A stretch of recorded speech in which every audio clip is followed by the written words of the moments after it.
All right, hello everyone, and peace of Christ to all of you. I hope my voice is coming good and clear. Please let me know if you have any difficulty from your side, and please invite your friends. Uh, I just made a video actually, and I posted on Facebook. So if you are a subscriber to my Facebook, you can go and watch it there. And this is made for brother Samshi. Desperately, they are trying to defend how their God he pray. I feel sorry for them, and the damage made by Mohammed hijab, it cannot be repaired. You know, Islam exposed widely by his stupidity when he said the truth. You know, when the Quran says that Allah he pray on Muhammad, and by the way, our topic is about 10 things I like about Allah, so we will go there, but just to share, this is a little bit information here. The Muslims, they try to say that this verse speaking that Allah he sent a blessing on Muhammad, but as you notice, there is something stupid here. Something very bad happened. If Allah is sending a blessing as they claim, then why the verse saying Allah and his angels? Because if Allah he sent the blessing, the angels do not. Who need the angels anyway? And how you say Allah and the angels both, they do the same thing? Because angels, they receive a blessing from God the same as a human being.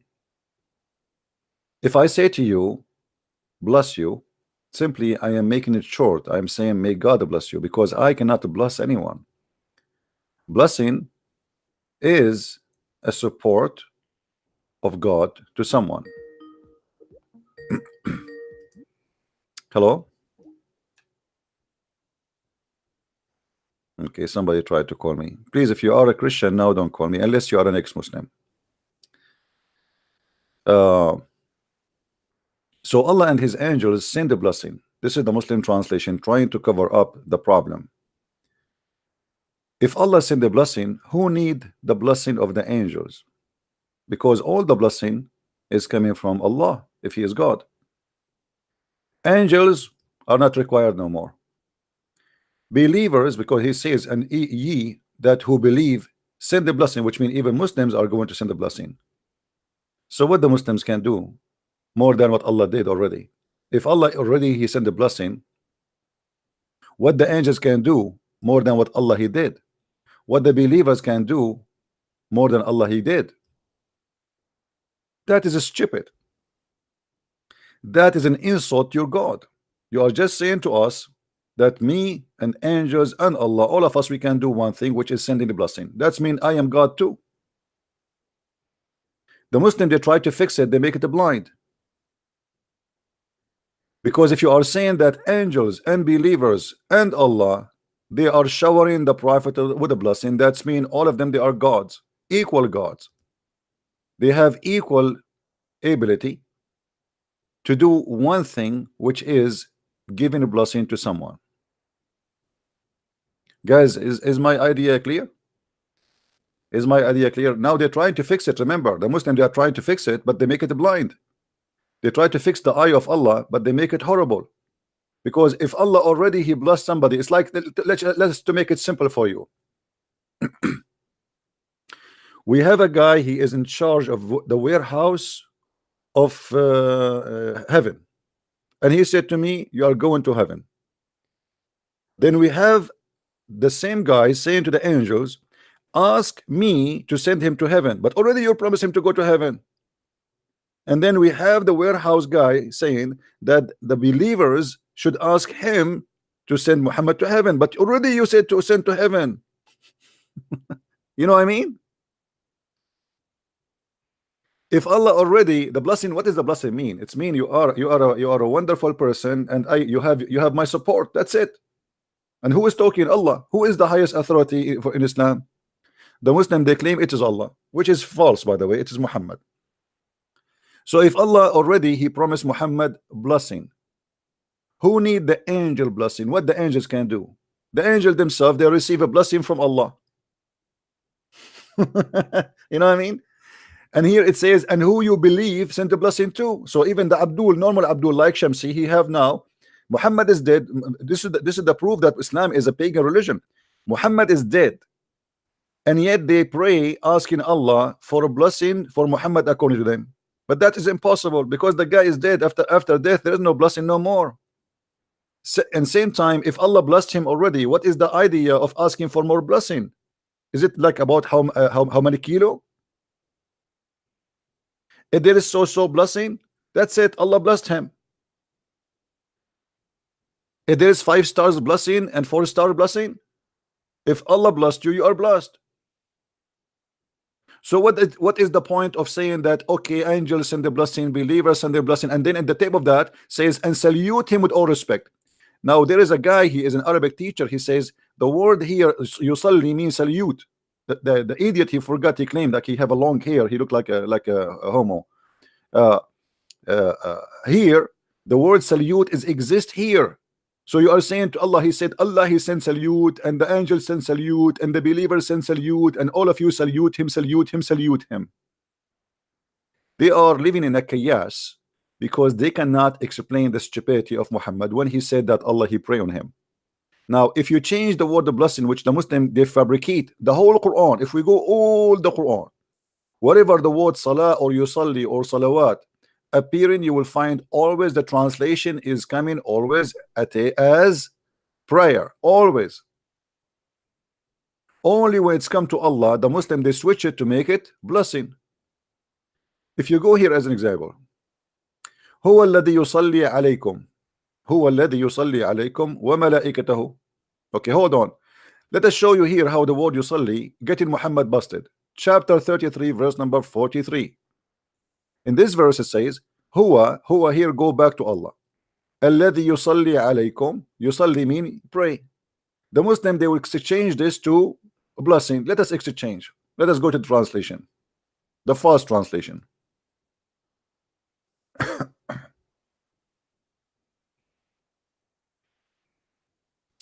Here we go again. He it is who send the blessing on you, and as do his angels. But look what happened here, that he may bring you out of depth of darkness. He may.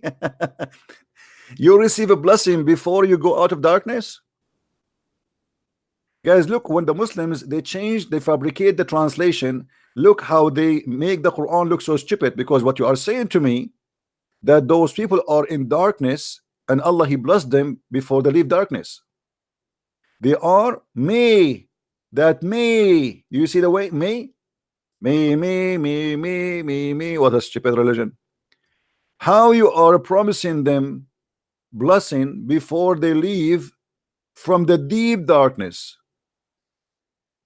People they are blessed if they believe in God, not before they believe in God. And this is what all the Quran message is about, that Allah curse those who don't believe in him, that Allah will kill those who don't believe in him, that Allah will burn those who don't believe in him. And now you are saying to me that Allah blessing those who don't believe in him.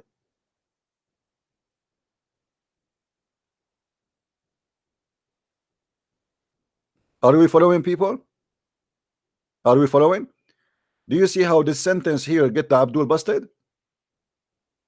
If Allah is sending a blessing here, sending a blessing to who? To people who don't even believe in him. Because it says it clearly that he may bring you out of your depth of darkness. There's no way that the Quran here is speaking about people who they are Muslims, believe in Allah, yet they are in the deep darkness. Same time, the verse here says, it is he who sent the blessing on you and do his angels. Again the same poo-poo. If Allah is the only God, how he make himself equal to his angels? Because now both of them they are qualified to give a blessing. According to any monotheism religion or belief, only God can give a blessing. unless Allah he have partners. And here we see in the Muslim translation partner in the ability, in the qualification, because not only Allah can give a blessing, angels can give a blessing based in the Muslim translations. And that means Allah and the angels both are the source of a blessing. You see, it doesn't say it is he who sent the blessing to you through his angels. Then that the meaning will change then, right? But it doesn't say that. It says it is he who sent the blessing on you as do his angels, as equal as. It's like saying to you, there is two people who know Islam very well, a Christian Prince as and as CP2, like because we are two, you know. If you look at me in the mirror, you will see two people. So here we see the stupidity again when they try to deceive us with the word of blessing, because the word of blessing made Islam clearly not a monotheism religion. So they try to save Allah.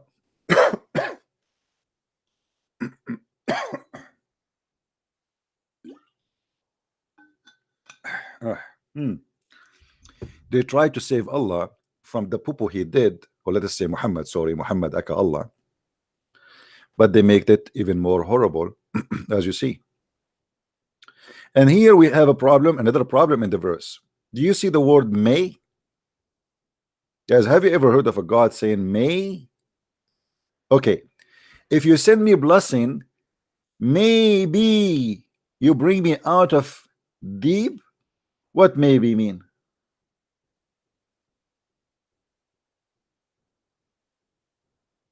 Anybody can tell me? Maybe. So he's blessing people, they are still in darkness, which is against the Quran. All of it, if we go in the Quran right now, just to show you some verses of poo.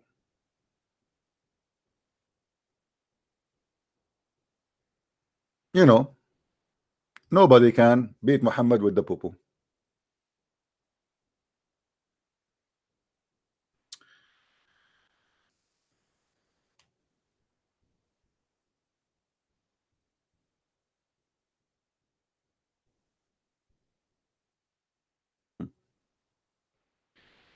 Those who they are in darkness, Allah he cursed them, chapter 2 verse number 88. Those who they are in darkness, they are in, you know, they are cursed by Allah, chapter 2 verse number 89. The one in darkness, Allah he cursed them, chapter 2 verse 159. Those who they are in darkness, Allah he cursed them, chapter 2 161. Those who, you know, who they are in darkness, Allah he cursed them, chapter 3 verse 61. Those who they are in darkness, Allah he cursed them, chapter 3 verse number 87. Should we continue all those verses? All. Look, imagine. So if Allah he cursed always those who they are in darkness, how does verse here come to the conclusion that Allah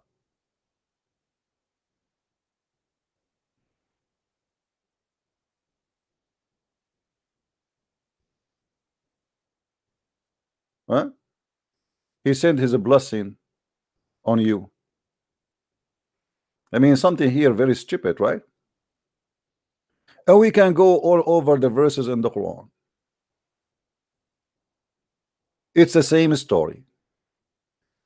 The true meaning here for the word blessing is not exist. The word here is yusalli or salah, that Allah he sent a prayer on him, and that makes sense with the word may.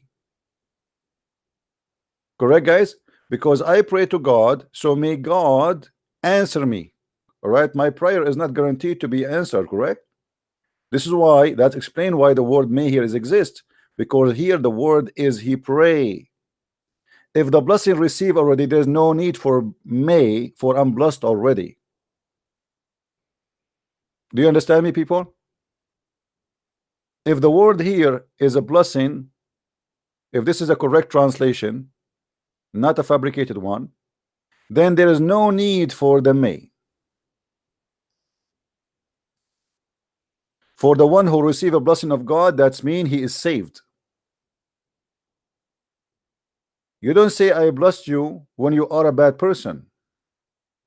You don't say that God blessed me because I'm a drug dealer. You don't say that God, he blessed me because she is a prostitute. You have to repent and you have to come back to God, and then you will receive a blessing. The blessing is not something you receive when you are a bad person. So blessing sent to you, maybe that does not make sense. Obviously, it's a fabrication. So what makes sense? It is pray. Allah, he pray on you, and that here expose Allah again, because here it is says when he pray it may work. He pray and the angels do so. What the angels they do? They pray.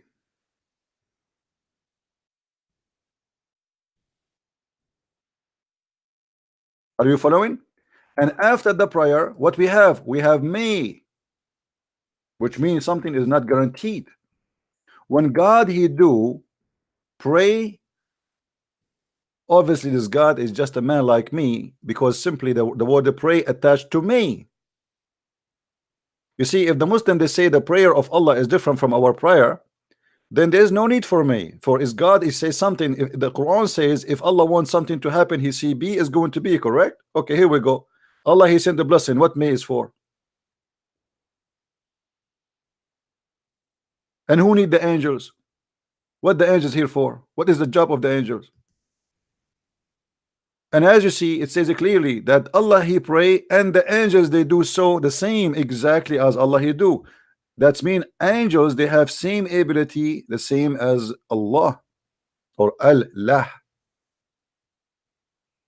So the correct translation for this, that he it is who send prayer on you, as do as his angels pray on you, that he may bring you out. And here we have a problem. Anyone notice there's one more problem? Anyone? There's one more problem. Who noticed with me? Let us see who's of you with a very high IQ. There's one more problem missing we did not cover yet. Anyone?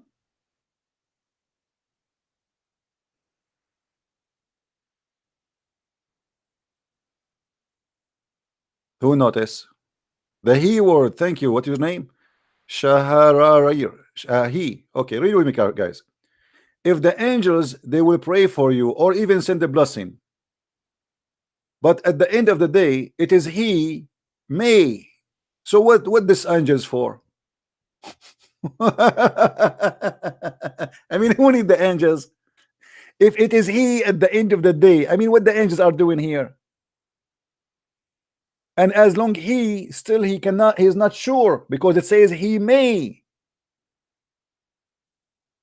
He what? He may.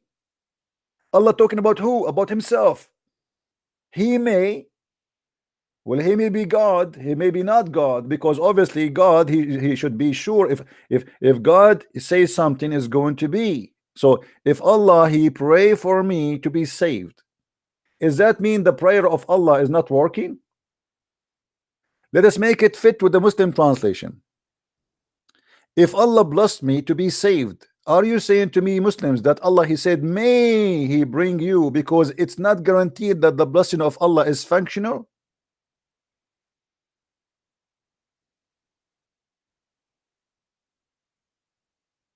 No, the he I'm talking about here is the he here. He, this is the problem more than the he in here in the beginning. Because what the translation now made out of it made the Quran really stupid and funny. Because if Allah he blessed me and then he says, so hey, he may, okay, he who, there's only one Allah? There's only one Allah?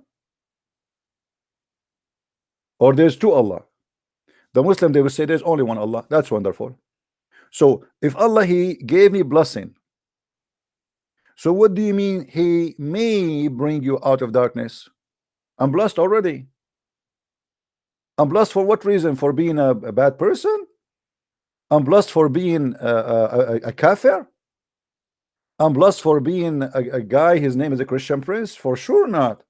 I'm blessed for being a believer. But here, as you see, those people, they are still in deep darkness.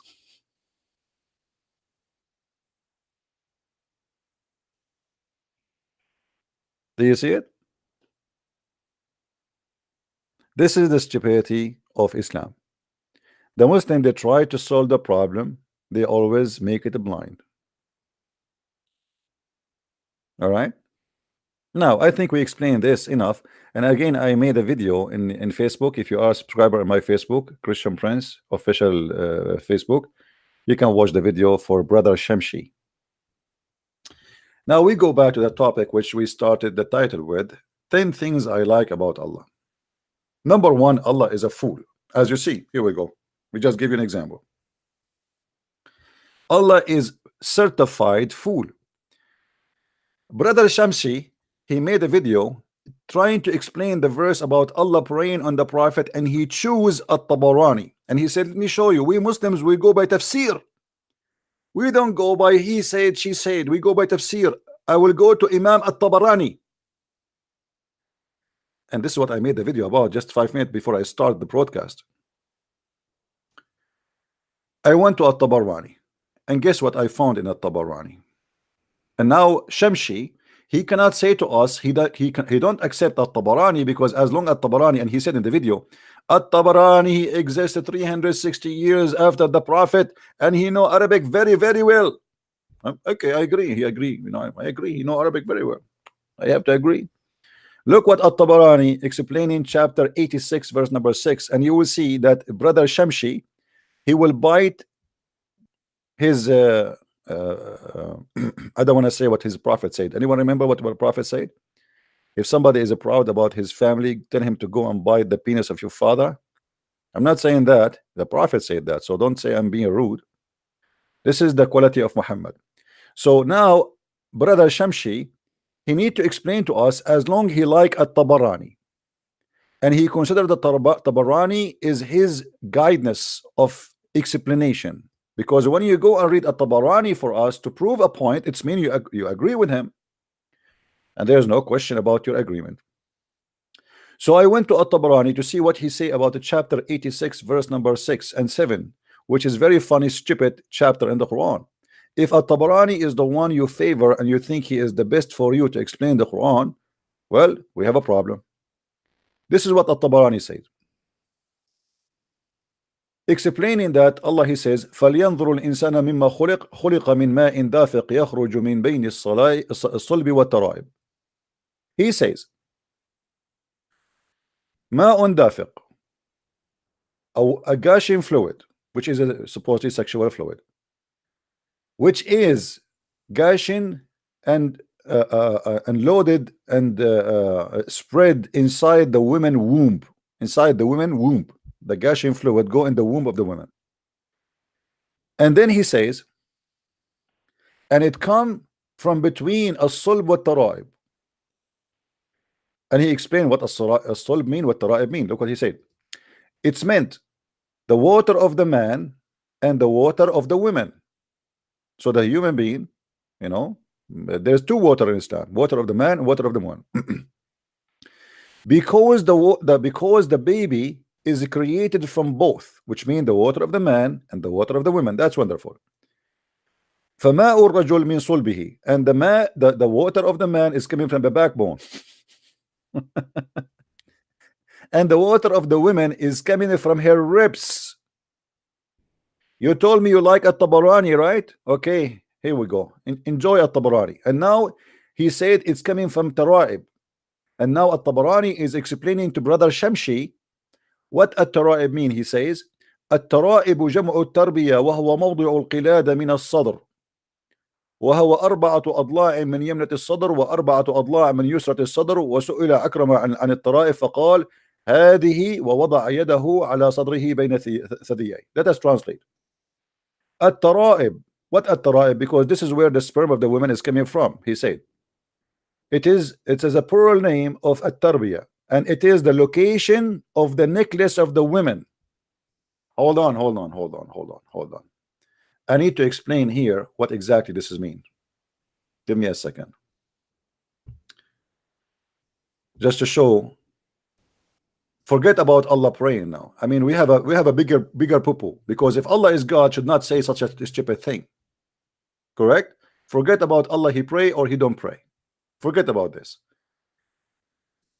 Based on what this guy he said,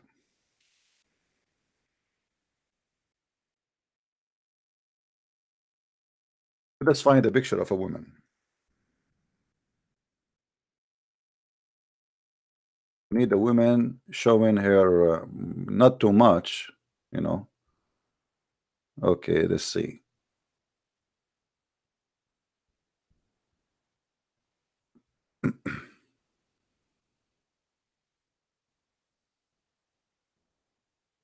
I'm looking for a picture so we can put in the screen to show you what Allah he meant exactly based on the interpretation of the scholars of Islam.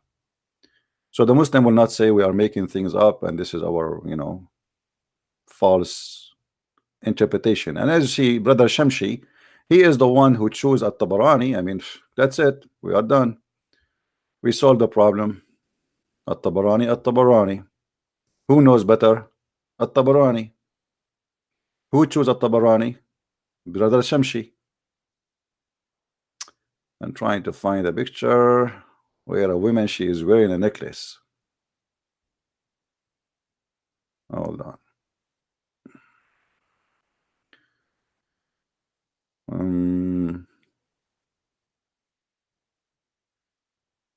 Location of the necklace, huh? Yeah, right.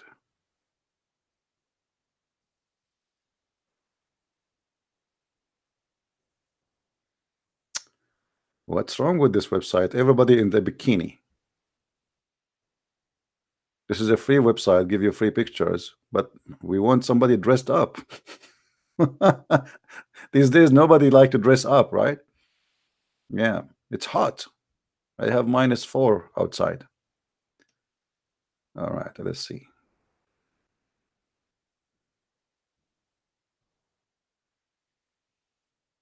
Man, all those pictures, either they are not wearing a necklace or they are wearing covered up to the top, or they are wearing almost nothing. There's no so-so. We need to find one.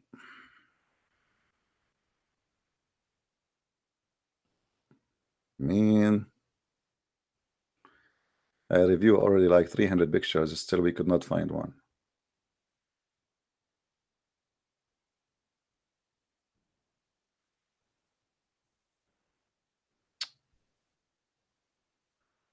What happened? Girls these days, they are not wearing necklace no more.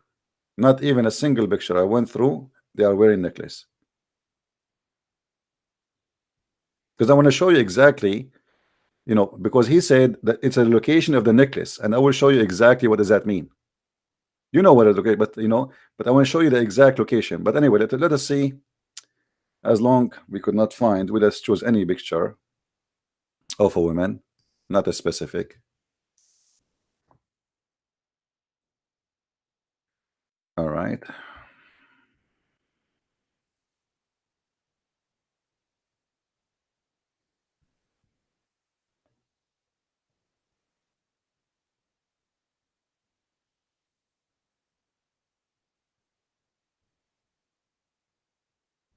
Oh boy.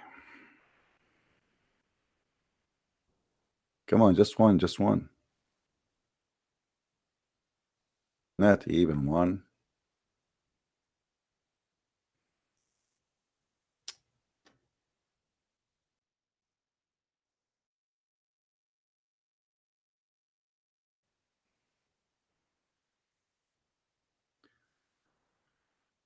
All right, let us choose this one. What we can do, guys. The location of the tribe. I hope the picture will come to you clear. Let me switch the screen.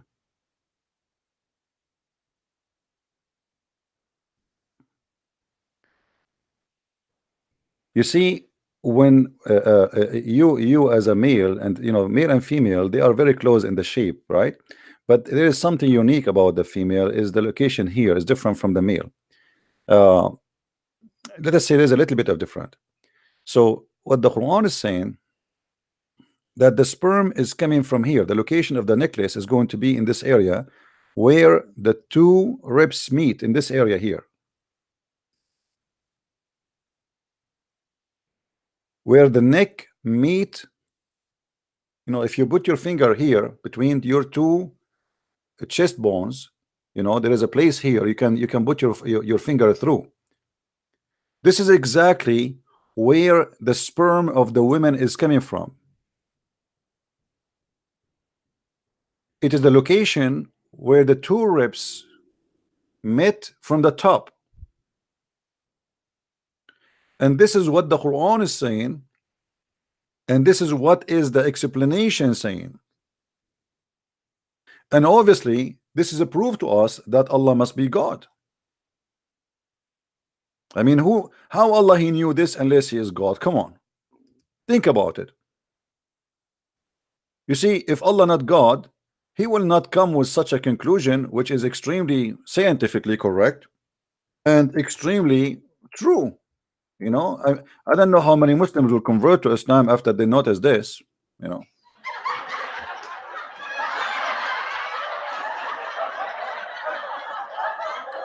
So now brother Shamshi and the brother Muhammad Hijab and the brother Shadir Rabir and the brother Zakir Naik, you know, for sure they are conforming to us. Okay, Allah, he don't pray, no problem, forget about Allah. Allah don't pray. You know, you got yourself busted already in that field, and it's very hard to fix what is done. What happened is happened. Your stupid hijab, he said Allah he pray for, he don't pray to, and which is really not even true, because in the verse there it says Allah he pray on, not really to. But Muhammad hijab, he make it more even worse. He said pray for. However, if Allah is God and he says such a thing that women have a sperm coming from this location, so what I understand from your God Allah, which is obviously is an amazing God, that those women here, excuse me guys, I'm not being filthy dirty here, but I'm just to show you how stupid Islam is. This woman, she have balls here. This woman, she have literally balls here. And this is exactly where the sperm is coming from. And the Muslim, they want to convince us that Allah is God.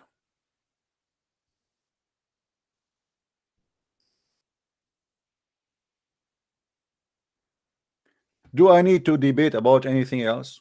This is Allah. Allah saying to us where the sperm of the women is coming from. First of all, Abdul, women have no sperm. There's not even one single donkey in the world except that women have a sperm.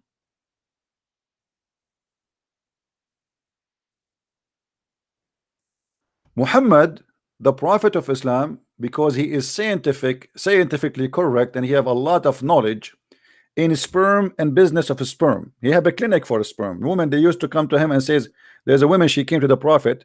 Let us call Zakir Naik and ask him about that. Brother, there is a woman, she came to the prophet and asked him that she saw a wet dream and she was touching herself, and she asked him about what she should do. Can you explain to us, brother, that? Brother Siddhar, this story here explain to us how expert our prophet. Other example, a woman, she saw a dream, or let us say it wasn't really a dream, she was between sleeping and awake, and she saw somebody, he is totally naked, and he came to her and he started doing like brung brung. You know what I'm talking about, brother. We have sister here, we cannot explain more, but you know what exactly I'm talking about, brother. And then she got orgasm, and then she looked at her panty and she know the orgasm, and now she went to the prophet and she asked him for consultation. And as you know, the prophet is very expert. He has 13 wives. So you can imagine how many orgasms he see every day. To the prophet, he said to her, if you do have orgasm like this, and if you see it, if you touch it, and it is yellow, you have to wash it. Thank you very much. Me.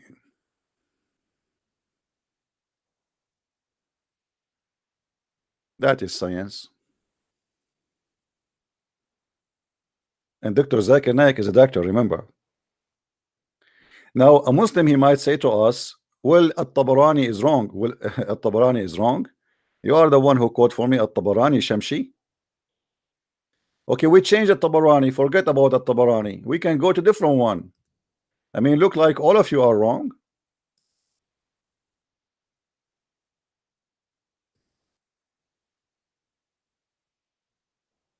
Brother and sister. Brother and sister. Here at Jalalain, he tried to hide, but he cannot hide it. This is verse number 6. Let us go to verse number 7 and see what the Jalalain will say. Hello? Hello. Yes? I take you in the chat. Sorry? I I text you in the chat. Okay, how I can help you, my friend? There is our brother from Egypt. Yeah.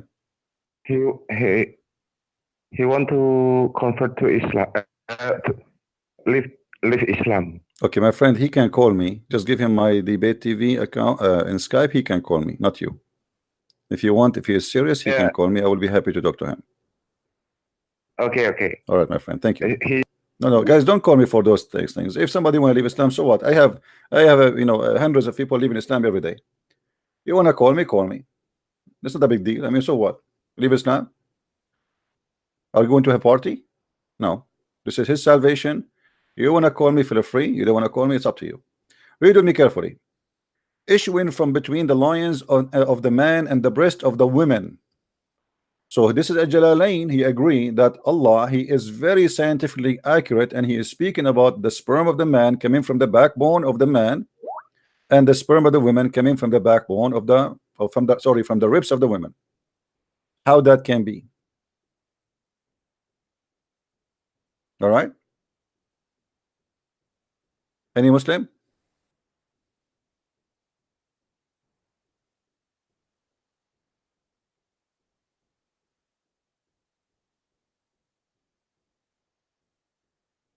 Somebody saying that you are Al-Fadi. My friend, I am not Al-Fadi. Who is Al-Fadi?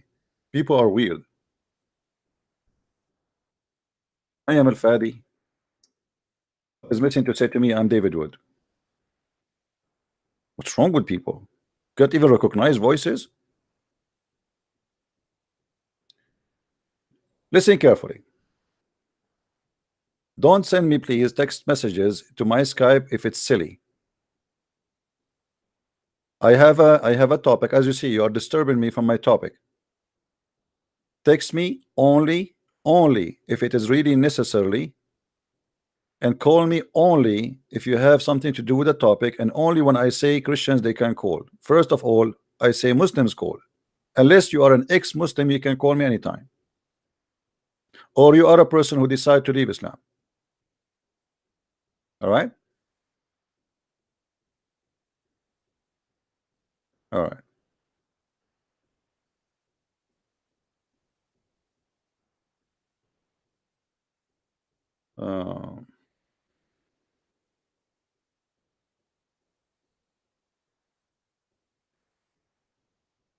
Now, you see, if God is God, he will not do such a poo-poo as we see in the front of us in the screen.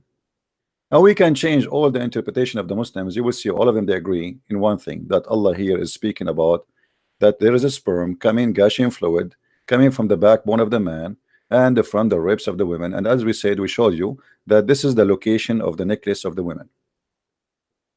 This is alone is enough to prove to us that Allah cannot be God. All right. That guy from Egypt is blocked by me, so he not need me anyway. If he want to leave Islam, he leave Islam. Who care? Guys, don't fall into the trap of the Muslims. If somebody want to leave Islam, do he need me? You do not need me. Okay, leave Islam. You see, we don't do what the Muslims do. We don't have a show here. Oh, brother, he will leave Islam. Allahu Akbar. A brother, he left Islam in the Christian prince life. I don't care. If you leave Islam, leave Islam. So just say in the text, say Muhammad is an evil, he's a devil, and I accept Jesus the Messiah as my savior, and then go and read the Bible and practice and ask any minister to baptize you, and that's it. You do not need a Christian prince. I did my part. All right. So stop asking me about unblocking somebody. Let him go. Hello. Hello? Yes. Go ahead. It's Christian Prince? Yes, this is me, my friend. Go ahead. Okay. I'm Sai Emmanuel. I'm calling from China, All right. and I am a Christian active, but I am a follower of your show. I like your show. I have been wondering how I could actually get in contact because I'm new in the field of Christianity. So maybe by following on Skype or Instagram, I could get some posts or get more information from you. All right, my friend. Just follow our live broadcast and feel free to ask me questions if you have any. There's nothing, I mean, contacted me is not really important unless you want to have a question. If you have a question, let me know. I will be happy to help you. But just be in YouTube, watch, we show the reference, we show everything, and listen to how we answer Muslims, we answer even non-Muslims, and you will learn. All right? Okay. Okay, my Okay. friend. Thank you very much. And there's a brother you can if you want to learn from the Bible, because my topic here is about Islam, but if you want to learn the Bible, you can go to brother Sam Shamoun. He have a show in YouTube.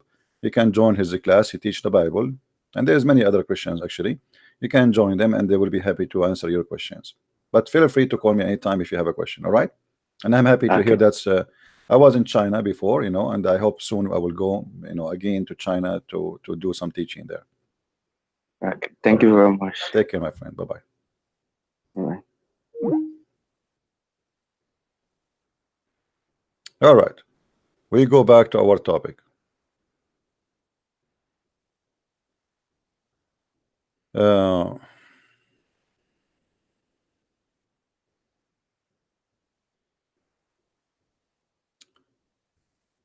Now, in front of you, I have a challenge for the Muslims. You see, I don't want to show you that we are picking something stupid, Allah He said. But however, as long Allah He said that, it's mean Allah cannot be smart. Correct?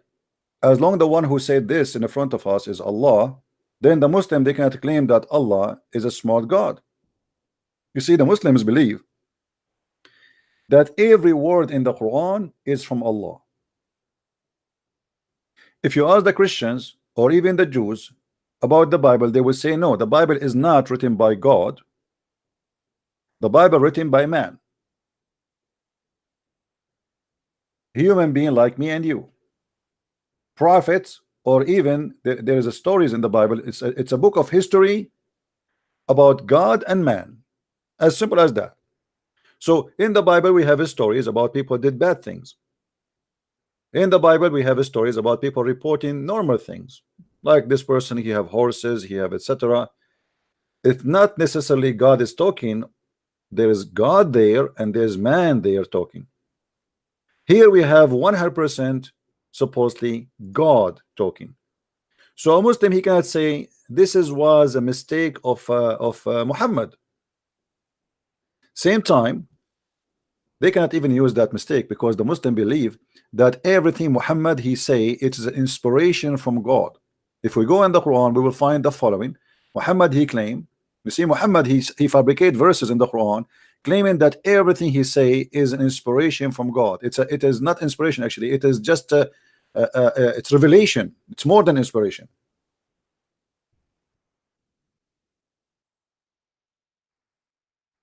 وما هو إلا وحي يوحى. This is what the Quran says about Muhammad words. In huwa illa wahyun yuha, chapter 53, verse number 4. Everything Muhammad he say, it is inspiration from God. We can go right now and check the interpretation, and you will see this what it means. 53, 4. Let's do it. 53, 4.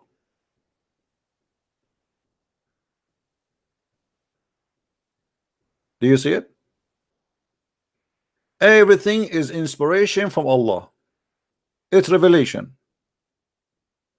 Muhammad he said nothing. He speak nothing of his own.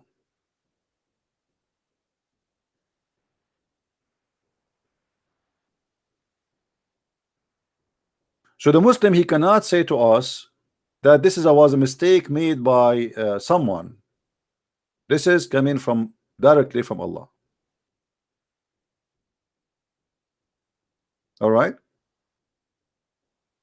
Now, I have a challenge to the Muslim Abduls who they are watching us. Who is the Muslim want to show me something smart Allah he said? Look at this challenge. I challenge the Muslim Abdul to show me one smart thing Allah he said. Just one. Just one. Who want to show me a smart thing? You see, I'm not going to show you only stupid things Allah he said. I want to see the smart things. Maybe Allah he said something smart, because I am trying to prove to you that Allah is 100% fool, not 90%. And this is why I am challenging the Muslims to call me and to show me one smart thing Allah he said. Guys, is that a fair challenge? Is that a fair challenge? I believe that Allah is 100% fool. I want a Muslim to call me and to show me that I am wrong. Allah, at least he have 10% intelligence. Or if he can show me 100% smart, that's impossible, because already we showed you how Allah say that women have a sperm coming from their ribs, and this is why I'm still single. You know, I'm afraid that one day I will go to the house, like, you know, I bring my bride with me and she take off her clothes, and then when she is naked, instead of seeing that she have a breast, I find that she have a breast testicles. I don't want to get that. I mean, that's just really scary, disgusting. What I will do then? Send her back home? Divorce her?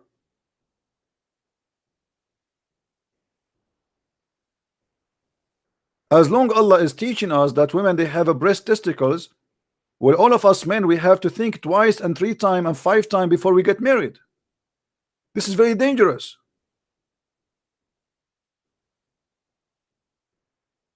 By the way, now we know where is the weakness of the women. So if you have a fight with the women, you see the women, they have your weakness, they hit you there, right? So now you know where to hit them. I'm just joking, don't hit women ever. Any Abdul? Hello?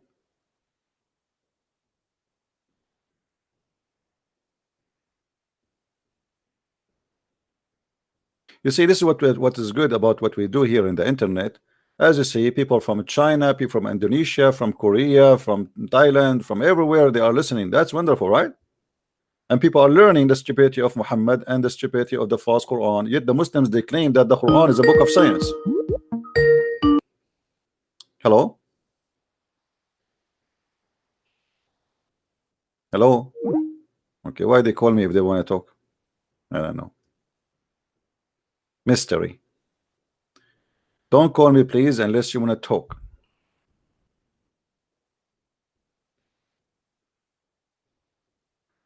If there is one Muslim want to call me and tell me one thing smart about Allah, just one.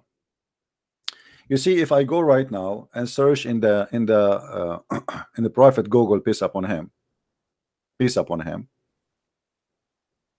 we will find tons of Muslim website speaking about scientific miracles in the Quran. Let us search for some. Quran miracle.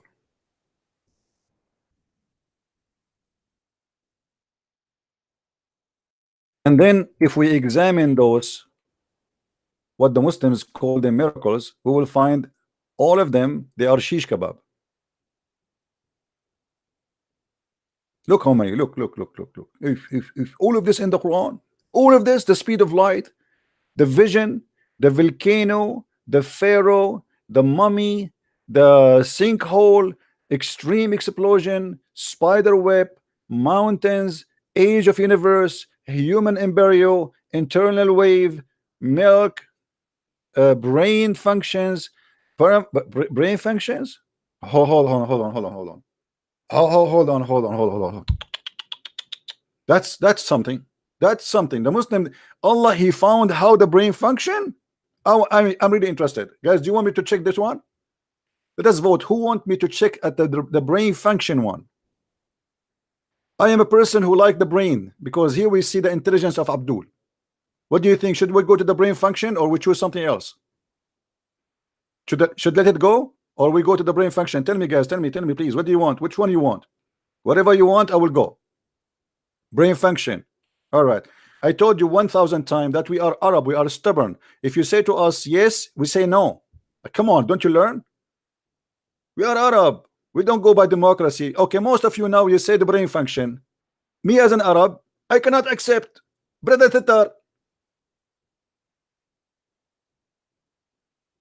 Now you force me to do the opposite, brother. I cannot take the brain function. Okay, I'm just kidding with you. Okay, go ahead. Brain function. And look at the art, man. Brain functions. The frontal part of the brain handle lies. If. Are you sure? Hold on. Somebody make me some tea. This is really messed up. I'm really, man. By the way, guys, I notice each time I lie, because I am a Christian prince, and the Muslim, they keep saying to me I'm a liar. So obviously I lie a lot. So each time I lie, brother, I feel like the front of my head is acting differently. This is in the Quran. In the Quran, the frontal part of the brain handle lies. Let us see that. For centuries, it was thought that the frontal part of a human brain handle vision simply because it's near the eyes. Today we know that this is false. This part that handle vision turned out to be the rear of the brain. See the image. In the front part of the brain is called peripheral vortex, excuse my English, guys, and responsible for connecting lies. Look at this. Pathological liars have more the white matter. Okay. Now we know what is inside the head of Muhammad. Okay, continue. Liars show relatively widespread increase of the white matter, 23 to 36%. Okay, now let's go. Let us cut the crap. Let us go to the verse. And here the verse, chapter 96, verse number 16.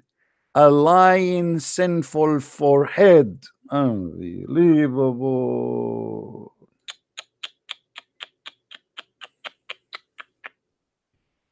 Guys, I am in trouble. I am really in trouble. I mean, what we would do now? We said we challenged the Muslim to show us one thing smart. Allah, he said, and supposedly we were sure and look like we are not sure.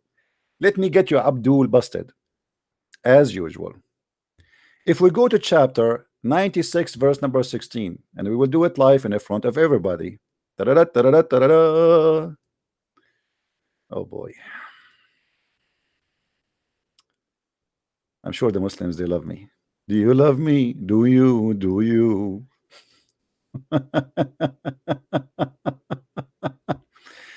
Guys, what is the sinful forelock mean? Somebody translate to me what forelock mean. Do you see how they lie? The Quran speak the Nasriya is the hair of the front of the head. What the verse saying that Allah will grab them from their hair. This is not the head. Hello. Talalala. You make it a brain. Look like the Muslims. Hold on. I just discovered something I never noticed before. That the Muslims look like they are different from the rest. They have their brain in their hair.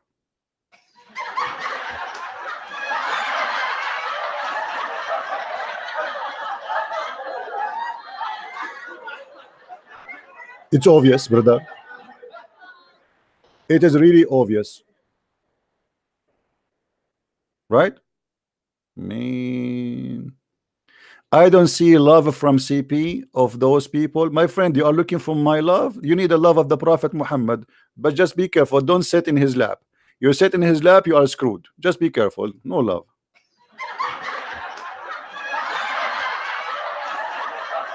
Muhammad Gita, he's saying, I don't see love. What love? You are upset because we are getting you busted about your lies. How you make the hair on the front of the head, you make it the head, and you make it about the white substance inside the brain and discovery of why Muslims, you have no dignity. Why you lie? Why you fabricate miracles and science which is not there?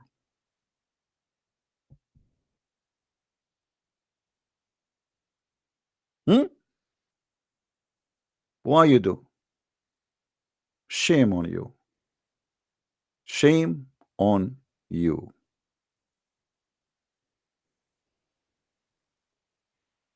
He's a liar, by the way. This guy is a liar. You see, he told you he wanna, you know, whatever he told you. See, here we go. The Quran is speaking about them, Muslims.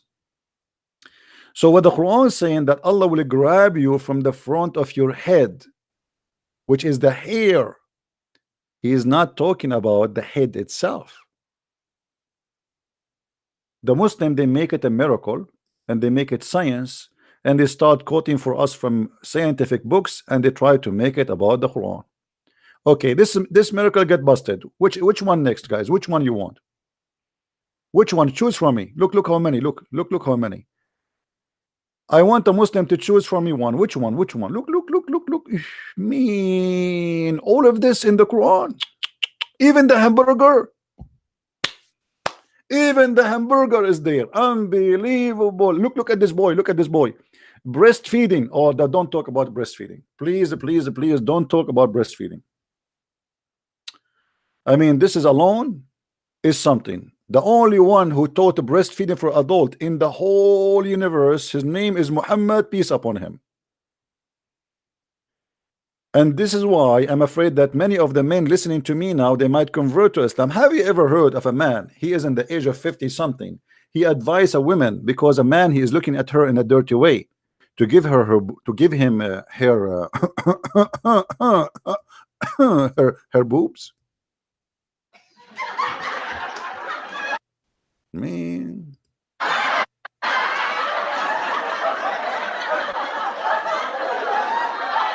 So Muslims, you respect Christianity, look like you are not a good Muslim, because Allah, he says the Christians are kuffar and they will go to hell. Yeah, they want to play victim. So now, who is the Muslim when I call me and he will choose from me any of those fabricated miracles to talk about? Open it challenge. Who is the Muslim when I choose for us one of those he claimed to be miracles? Which one? Anyone? Any Muslim?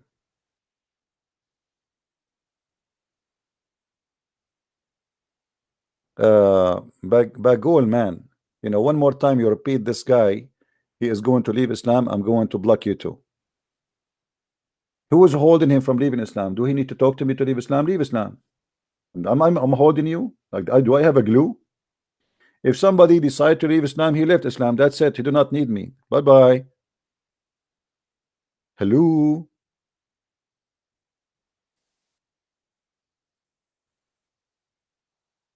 Anyone?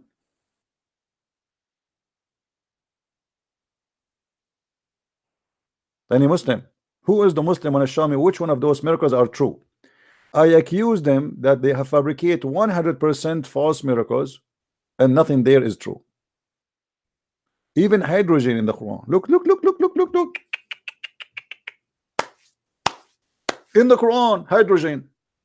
I mean, what I can say. Allah have hands, what I can say. Do you remember this guy, the Asian sheikh, who was explaining Allah have hands? Allah, he say have hands. What I can say. Okay, Allah speak about hydrogen. What I can say.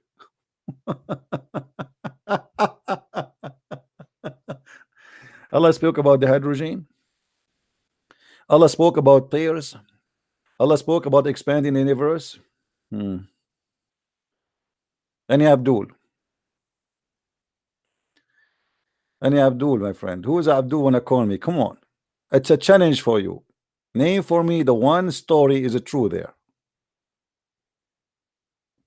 Anyone?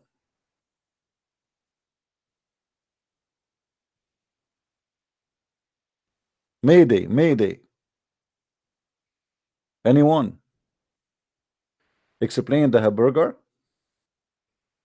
Okay, you see, even this one is really funny because simply what they are saying to you that Islam decide that people should fast, but as we know that fasting something exists long before Islam. So what Muslims can claim about it? When the Muslims they say if you fast decrease diabetes risk, if you fast, etc. I mean this is stupid even to mention because this is not only you fast, even the Buddhas they fast. Same time, the Muslim they don't fast. Or what the Muslims they do, they exchange the time of the meal. What is the fasting? It's a big fat lie. Muslims never fast. This is not fasting. Me, myself, and all of you, you heard me many times saying I eat once a day. How many guys, how many times you heard me saying I eat once a day? Is that correct? Once a day. Which means once every 24 hours. Honest to God. Sometimes even I eat not even like maybe 30 hours because like my chat is open. I'm talking. Let us see. Hello. Hello. Yes. So why do you keep talking about Islam? I like it. What's wrong? What's the problem? Some people they like to talk about belly dancing. Some people like to talk about painting. I like to talk about Islam. What's the problem? Well, it seems like you have this unhealthy obsession. Okay, well, explain to me what unhealthy obsession mean. It's very disturbing. Okay, are you saying that you Muslims you are suffering from that? Because every Muslim every day pray 5 times a day saying, oh Allah, please don't make us the same as the Christian and don't make us the same as the cursed Jews. Who is the one who have earthly oppression now? Don't you pray 5 times a day? Don't you pray 5 times a day repeating the chapter of Al-Fatiha saying, Allah, please, please, please don't make me like the Christians and don't make me like the cursed Jews. What's wrong with you? The first thing you do in the morning before you touch your ass, you pray to Allah not to make you like us. My friend, no, I'm asking you, do you that or I'm lying? Do you recite Al-Fatiha 5 times a day or I'm lying? You're telling the truth.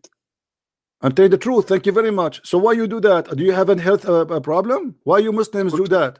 Why you ask Allah not to curse you like the Jews and not to make you lost like the Christian? Why you don't pray your day, start your day with something beautiful? Okay, pray to your God and forget about the Christian, about the Jews. Why you cannot start your day without cursing the Christian and cursing the Jews?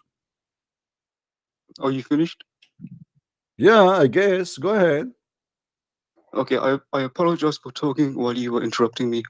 Now, you are very polite, man. That's wonderful. Okay, go ahead. And I apologize again for talking while you're interrupting me. Now, we are talking about you, okay? Why don't talk about you? What's wrong with talking about you too? You talk about me. I'm asking you the same logic. I'm using your logic. Your logic is the one who talk about something. He have a healthy issue. You pray 5 times a day, asking Allah not to curse you and not to make you like the Christian. Why you do that? Are you mental? So for the third time, I'll apologize for talking while you. No problem. You can apologize 1,000 times. Still, you won't answer me. You're trying to be smart. You're not smart. Here we go. I'm getting you busted. If you are saying to me that the one who speak about a topic non-stop, it's mean he have mental issues. Why the first thing you do in the morning is cursing us? I apologize for interrupting me. So you want to repeat that? I can put a recorder for you. Now answer me. Go ahead. The problem with you is you're full of hate, too much hate. What about, okay, let us talk about hate. I will go with you. Chapter 5 verse number 14, it says that Allah he spread hate between the Christian, which means if I have hate as a Christian, you have to blame your God Allah because he is the vendor of hate. The supply of hate come to the Christian from Allah. Do you know that? Nothing wrong with that. A second ago you say the problem I have hate, and now the problem is not hate no more. Why you said to me a second ago that if I have hate, you are saying the problem you have a lot of hate. But now I mentioned to you chapter 5 verse 14 says that Allah is the one who supplied the Christians with hate. Suddenly hate is good. Which Christians? The Christians, us. I'm the Christian. Here we go. The Quran says that chapter 5 verse number 14, it says, let me read for you. you know, from those who Allah to call themselves a Christian, we took a covenant, and but they forgot a good part of the message that we sent to them. So we string them with enmity and hatred between one to another to the judgment day.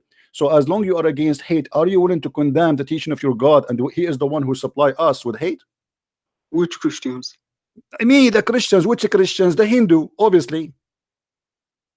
It could be any kind of Christian. It doesn't matter what kind of God he supplied them with. matter. What kind of God? As long you are against hate, be honest with yourself. As long you are against hate, what kind of God he supply people with hate? Where, according to this verse, where people get hate, they go and call Allah. The warehouse of hate is Allah, as you see. I think it's talking about a specific kind of Specific, Christian. okay, specific, no problem. Why you want to spread hate? And at the same time, it doesn't say specific. You know what? Get me busted. Show me it says a specific. Well, I can't show it now. But Why you cannot show because me? Why you cannot show me? What's because wrong? because I wanted to talk about you. Your mama is not there? Ask mama, ask daddy. They can help you. So why would you talk about my mother like that? I'm not talking. Did I say anything? I said ask them, because obviously you're acting like a baby. Ask mama, ask daddy. I said mama and daddy. Ask mama, ask daddy. They can help you. What does verse mean? The verse mean that the Christians, Allah spread hate between them until judgment day. You said to me this is about specific kind of Christian, but as you see, it says until judgment day. Have you ever heard of a specific kind of people they live until judgment day?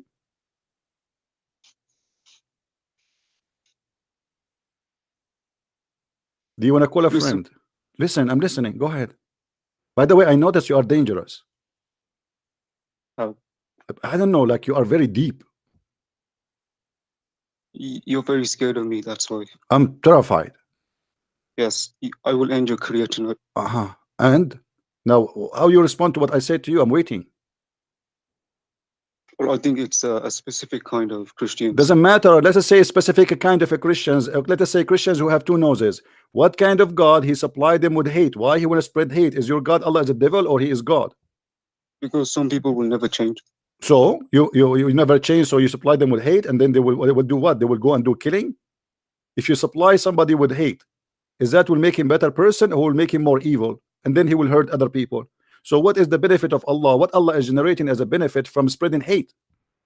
The benefit is to test the believers. What testing? Well, those are not believers, Abdul. He cursed them with hate. What's wrong with you? Test the believers. No. By the way, how Allah look, okay, as long you are talking about test the believer, have you ever heard of Khadija testing Allah by her legs? So now you're changing topics again. No, I'm not changing topic. You are the one who mentioned the testing the believers. According to according to Khadija, Abdul, listen. According to Khadija, she examined the inspiration of Allah, and she did striptease to her prophet, to her husband. And after the striptease, she asked him, like an angel, he came. You know the story, right? You know the story, my friend. You know the story? How Khadija she did practice striptease. Look, all those scars on YouTube, they are talking about that. All right. Here you will see Imtihanu Khadija Burhan al-Wahi. I don't know if you speak Arabic or not. The book of Astir al-Halabiyya. Let me show you the book. I like the book. I like the cover actually. You know, Astir al-Nabawiyya li Ibn Hisham, and this is one of sources of the story. It says here, variant number 1. قال ابن إسحاق قال page number 239, variant number 1. عن خديجة رضي الله عنها أنها قالت رسول الله يا ابن عم أتستطيع أن تخبرني بصاحبك. Let us make the story short. Muhammad, he sees someone in the corner every day, and Khadija, she said to him, I didn't see him. He said, well, I see him. So Khadija, she said to him, okay, next time you see him, please my cousin, tell me. You know the Arab, they call the husband cousin. So he saw him as usual, and then she said to him, okay, come here Muhammad, come here Habibi, and sit in the top of my right leg. And Muhammad, he sat in the top of her right leg, and she said to her husband, do you see him? You see, I'm showing you the screen. فتحول رسول الله صلى الله عليه وسلم على فخذها اليمنى فقالت هل تراه؟ قال نعم. So he sat in the top of her the right of her leg or thigh, and she said to him, do you see him? He said yes. Then she said, okay, stand up and sit in the top of my left leg. And do you see him? He said yes. And then she said, okay, sit up, stand up and sit in the top of me. And she took off her clothes, which means they want to have sex. And then she said, do you see him? Oh no, sorry. Now he sat in the top of her, but did not go like, you know, like totally out of. So he sat in the top of her, but she's still wearing her clothes. She said, still you see him? He said, yes. And now she said she took off her clothes and uncovered herself. And the prophet sitting in the top of her. And she said to him, do you see him? He said, no. She said, glory to Allah. This is an angel. Have you ever heard of a wife testing the angel of God by striptease before? Where is the English version of that? I don't know. You find it. I show it to you. I show you the reference on the screen. This is your Islamic website, library.islam.net, and you can buy a Sirah Nabawi Ibn Hisham in English, and you can find it. This is variant number 1, page number 239. I'll look into it. All right. So anything else, my friend, you want to say? You want to say to me? Yes, I hope you can be less hateful, more respectful. Okay, you know, my friend, I decided to stop hate. I want to marry 4 girls, Muslim girls, to show you how much I love Islam. Is that okay? So you are also a pervert too. I'm what? A pervert? What does that mean? Explain to me. Does that mean like I have like to have sex with the children 6 years old, like your prophet? That's a very terrible argument. What do you mean? Your prophet, he have sex with 6 years old girl. Does that make him pervert? You said to me, if I like to have sex with 4 women, that make me pervert. Your prophet, he have 13 wives and limited numbers of slaves, and he have sex with a girl. She is 6 years old. So so suddenly pervert is not in the dictionary in your more. I just said to you, I want to marry 4 girls, Muslim girls. You said to me, I am pervert, right? Okay, so the one who marry 4 girls, he's pervert. Your prophet, he have 13. One of them is a child. What do you say? Oh, what I meant was the way you talk about these things. What do you mean we talk? Okay, let us talk about things. How we should talk about. Let me ask you. If somebody said, go and bite the penis of your father, do you think he's a pervert? You are jealous of Mohammed. I'm very jealous for sure. Absolutely, I'm jealous. Look at this. I mean, the guy, he have a lot of women. I mean, that's we cannot debate about that. But still, answer me. If Muhammad, he said to a man, go and bite the penis of your father, does that make him pervert for you or no? Muhammad has billions of followers. You are nothing. You are irrelevant. And you are billions of stupid. They are leaving Islam, my friend. Here we go. We are explaining Islam to them, and they are leaving, as you see. You are irrelevant. Do you know how many people how many Muslims they buy my books every day? You will not believe it, man. Shabir Ali himself, Shabir Ali, Zakir Naik are reading my book, brother. So where's the evidence of that? With the evidence, okay, ask Shabir Ali, ask Shabir Ali. Ask him. I challenge you to ask him. Actually, I show it. I show his purchase before. Shabir Ali, he did. Ask him. I challenge him to say he did not. Ask him. How can I ask you see, I'm speaking in public. Correct, guys? I'm speaking in public. Shabir Ali will hear me. Shabir Ali will go and make a video, says Christian Prince, he said, I did buy a book, his book, and this is a lie. Let him do it. You will see he will never dare to do so. Well, maybe he doesn't take you seriously. So he buy my books? He don't take me seriously and he buy my books. Abdul, now, I will give you a chance to prove Islam to be something very good. Can you show me one thing for you as a Muslim? I don't want to talk about bad stuff. Can you show me one good thing about Islam? Just one, anything. Can you? The way it defines righteousness. Righteousness, like what? Like giving to charity, respecting parents. Charity, I like that. You see, I was talking to you for how long now? Half hour? I did not ask you to pay me money. Do you know that you're a prophet? He refused to talk to a blind man because he is poor, and he insists that if you want to meet with the prophet, you have to pay him first. Is that true? People do that today. No. People do that today. Muhammad is dead, Abdul. He's dead. You cannot pay him. I'm saying, do you know that your prophet refused to talk to a blind man because he is poor? And this is in the chapter of Abasa. And Muhammad, he said that Allah told him that before you meet with the prophet in the private consultation, you have to pay him money. Yes or no? Or I'm lying? Nothing wrong with that. What's wrong with that? Well, where is the righteous here? Righteous is a person who do, even the Quran says, follow those who ask you for no wages. Speaking about the disciple of Jesus. How you ask for wages if the Quran saying, don't follow those who ask you for wages? If we go in the Quran, we will find the following. Chapter 36, verse number 21. It says, اتبعوا من لا يسألكم أجرا وهم مهتدون.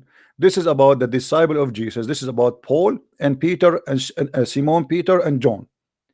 And this is the translation. Here we go.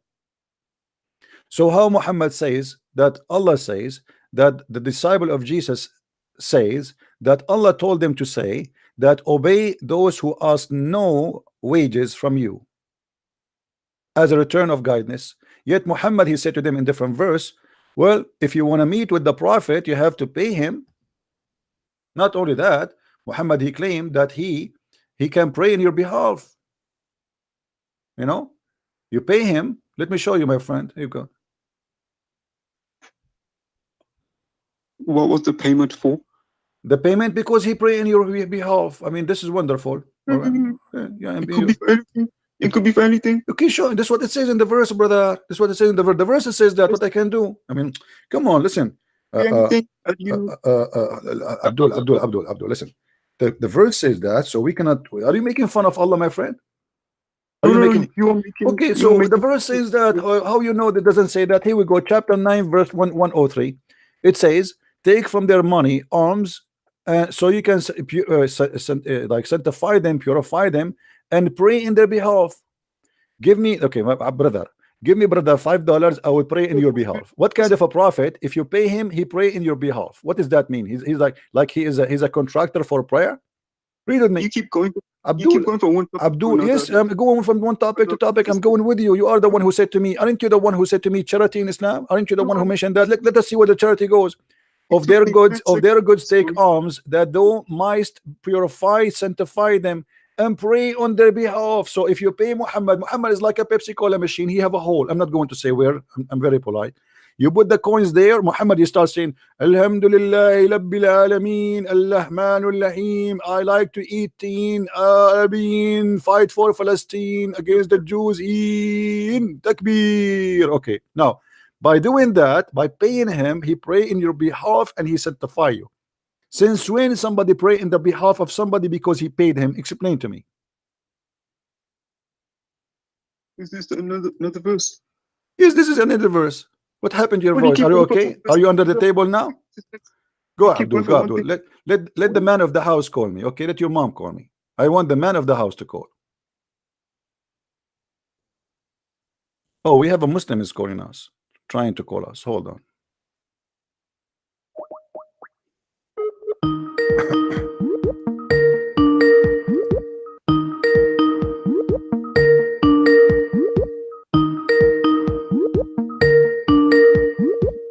What happened? Hello? Hello, Christian Prince. How are you? Hey, Yusuf, how are you? Why you are calling me? What trying to say? What do you want to say? What you are talking about? We are talking about your prophet. You know, like, I don't know, a lot of things your prophet, he said, doesn't make sense. As an example, he said that women have a sperm coming from their ribs, and this is really scary. What do you think about that?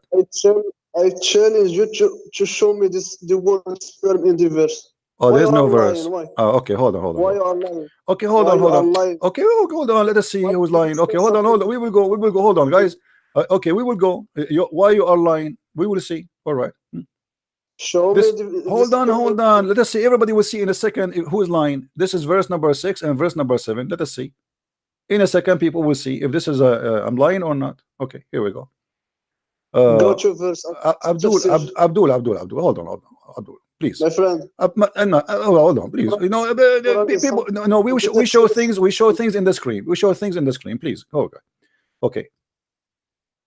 خلق من ماء دافق.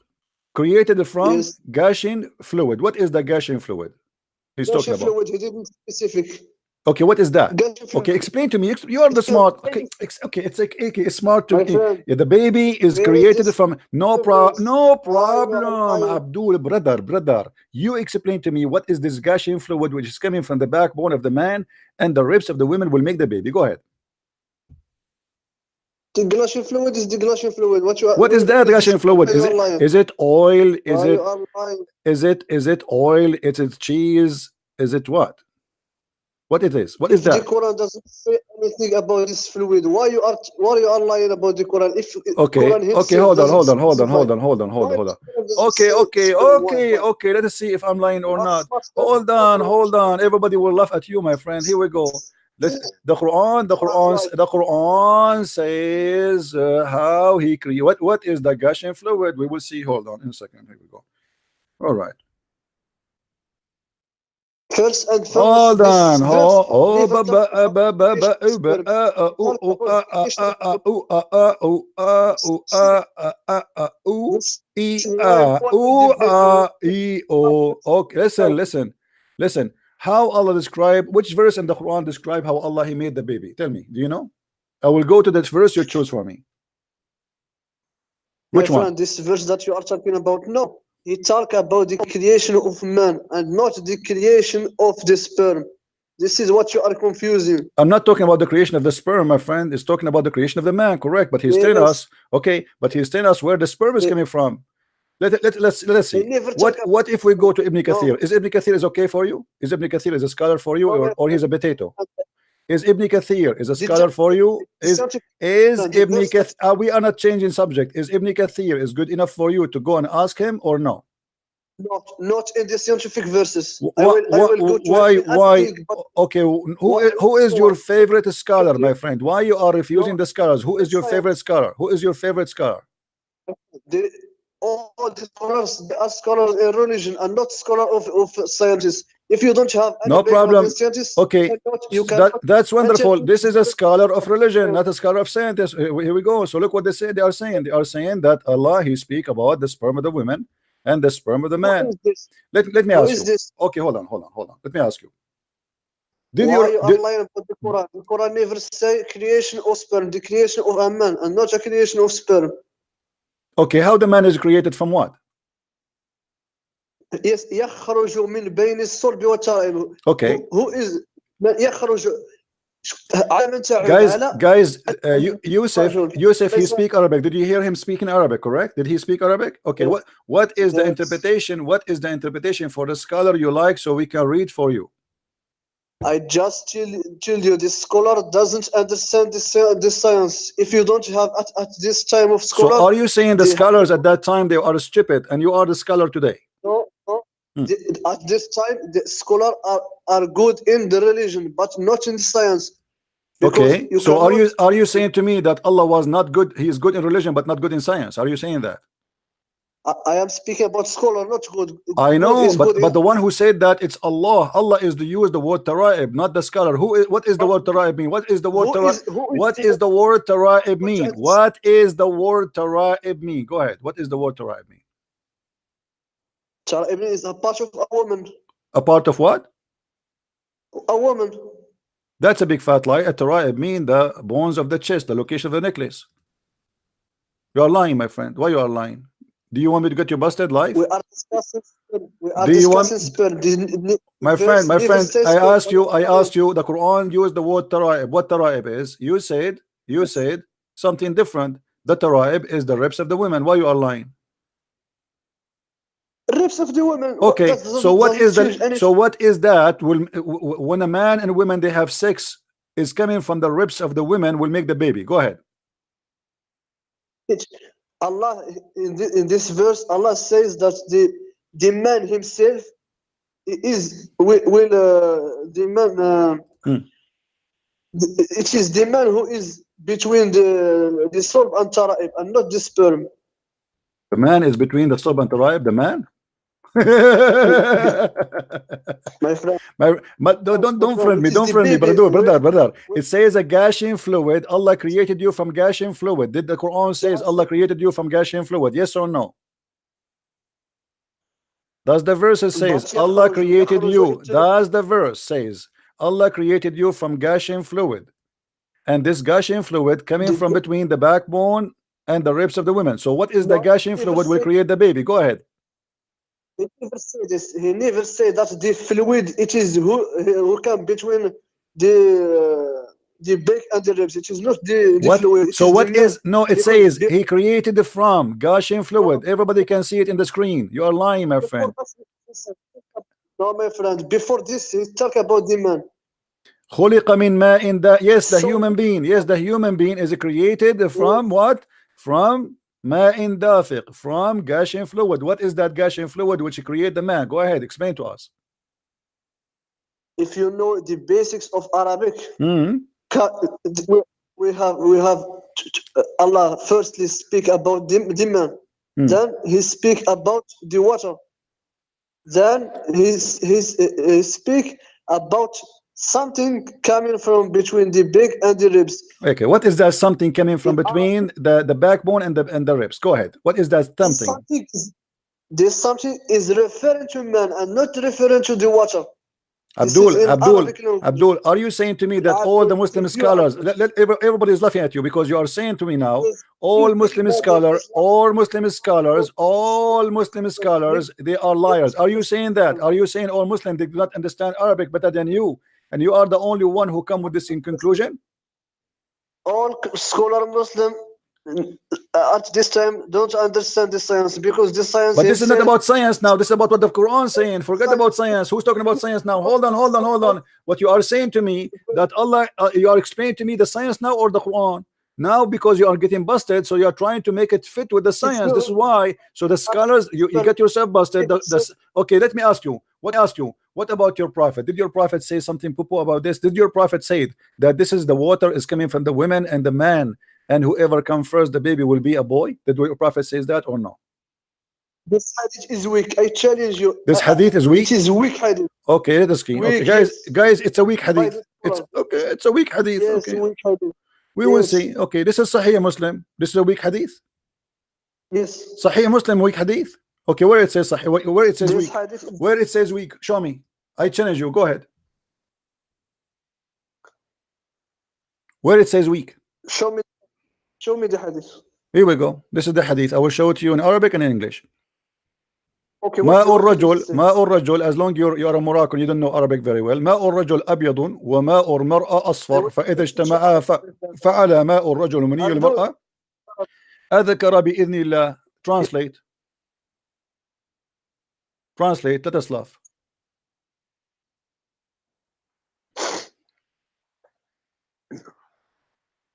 You can call a friend if you want.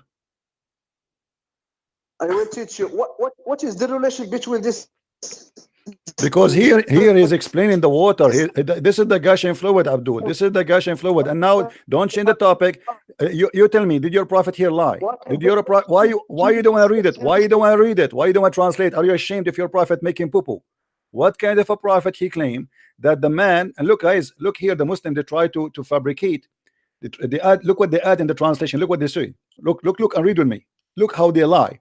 They say that the women, the Holy Prophet said, the reproduction of substance of the man is white, and the women, i.e., ovum central partition, is yellow. Look at the lie. There is nothing. This is the Muhammad. He said it is yellow. Muhammad talking about the fluid which is coming from the vagina of the women, and when they have sexual intercourse, the male water overcome, which means Muhammad is saying the one who come first prevail upon the female substance. This is a lie. It says the water of a woman, and then they say it is a male child, and the creator of Allah. If the women's substance, according to Muslim translation, look here, the lies.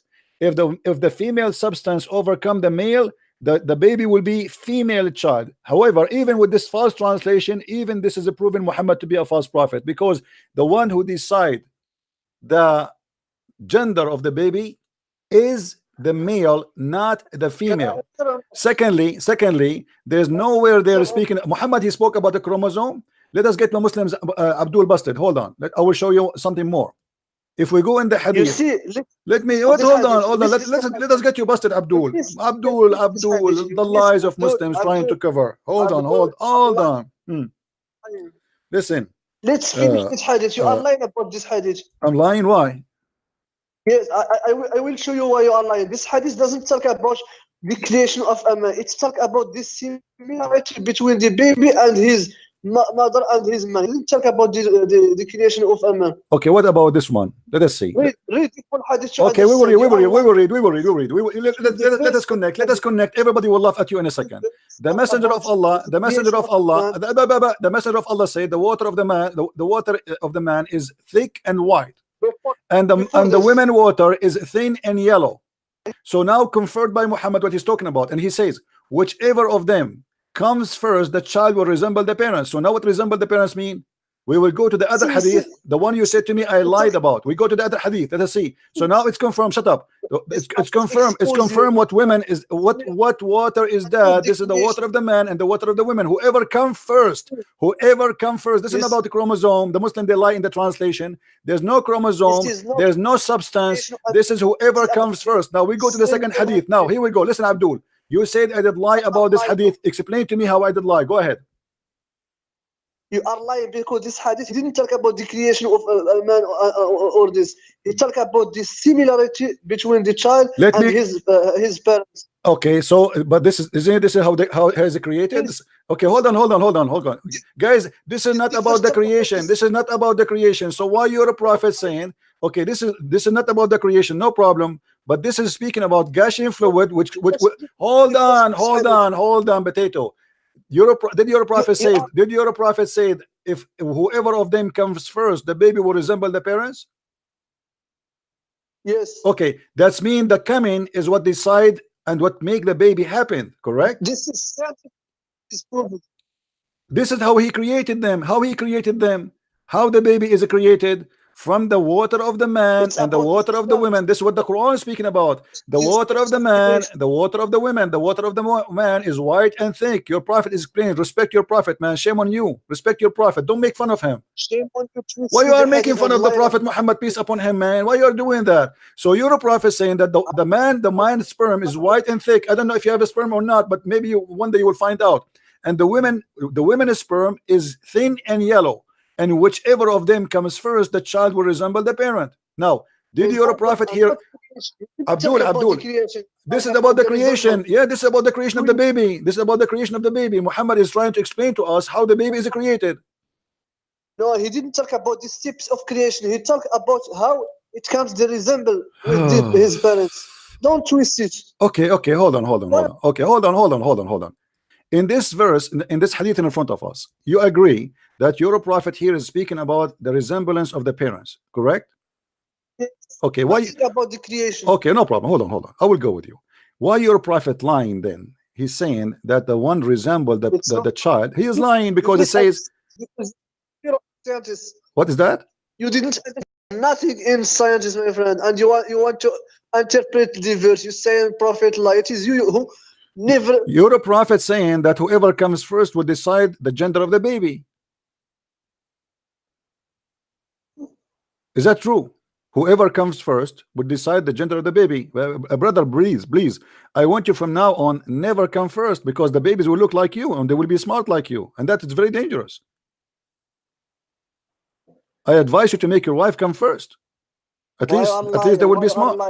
Listen, it says whoever comes first. Do you agree with your prophet, or your prophet here is making poo-poo? Do you agree with your prophet?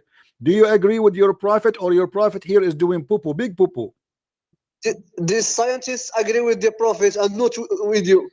He agree with him. The scientists, they agree that if a man have orgasm first, the baby will be a boy, Yes. and if the women have orgasm first, the baby will be a girl. They agree with that. Go no search. Prove scientifically. Guys, go and do Prove search, brother and this is sisters. Go and do search, brother, sister. Go and do search. Go and do no, search. The scientists agree, brother, that if a man have orgasm.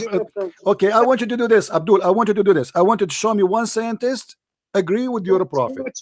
Do it now. You'll get exposed by scientists, my friend. You make yourself a professor and doctor in science. You are zero, my friend. You are nothing in science. Laugh at yourself. I don't know. Search, You know, ask people. Look at people in the text. They are dying from laughing. I don't know. They are laughing at you or at me. We don't know. Allah knows best. Okay, listen. Can you find me one scientist he agree with you that if the women have orgasm first? Disagree with this hadith. Abdul. So Abdul, listen. don't change it. Muslims, Go search Muslim women, they never have orgasm because simply you do circumcision for them. So now, how the Muslim women they will have a baby girl then? Explain to me. Listen, you Muslim, you circumcise your wife, which means she will never have orgasm. There is no Muslim woman she have orgasm unless she is not circumcised. Okay, now, so now how Muhammad he proved to us that he's stupid by doing that? Because if a woman she cannot have orgasm, I can show you the wife of the Prophet herself, she never have orgasm. Do you know that?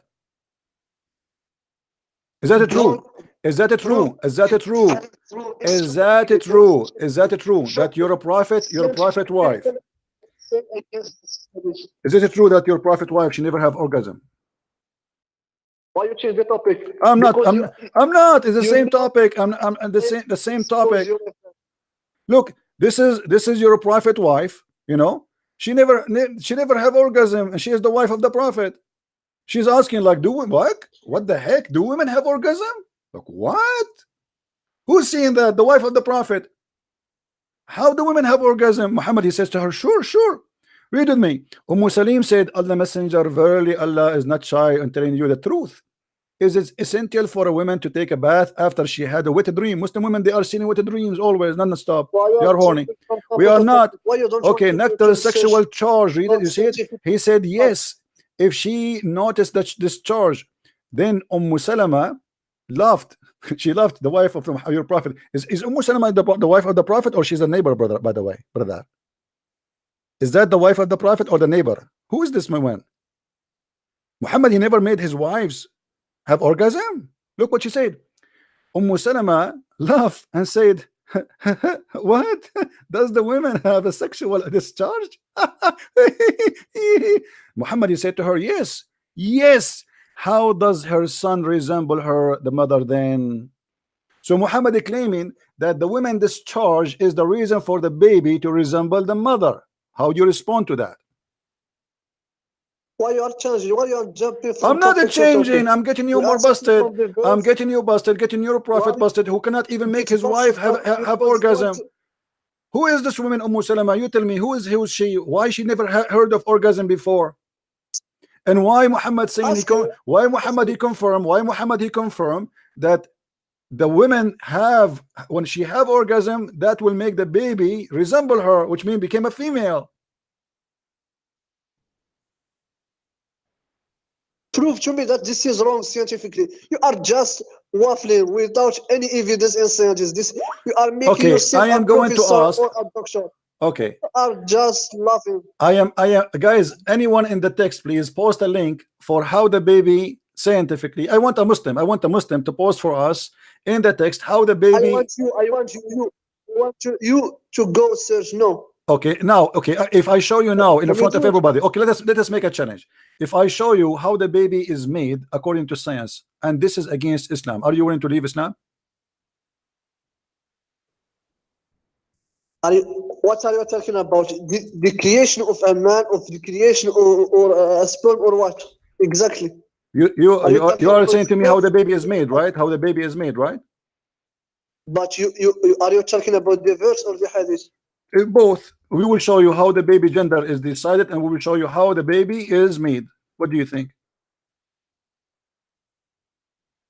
What do I you want you to show me that what the Quran say is wrong. Show me. Which one we want to Why? show you? Listen. I'm not here to Anyone waste. you want. I'm not here to waste my time. But I can show you tons. You are Look, you wasting see, your time all. because you If are I just search, lying. listen. If I search right now in Google, all those websites, they say how the baby is made. Which one you want me to do? To choose for you. Look at the screen. Tell me the one you like me to click in it, and I will go there. Which one? Which one? Go to a website of scientists and not just This is any all website. scientists. All of them, they are scientists. Which one? You choose. You see, I'm giving you because you refuse to do the search yourself. Which one you want?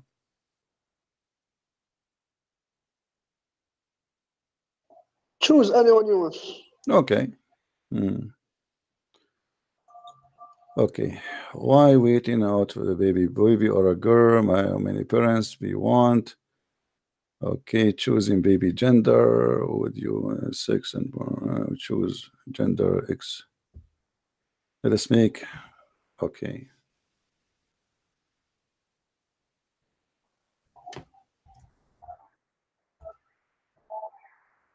How to have a girl or a boy, choosing baby sex. Was there a child or a girl, boy, baby, girl, pregnancy, myth? Which gender you are? Okay, let's see this one.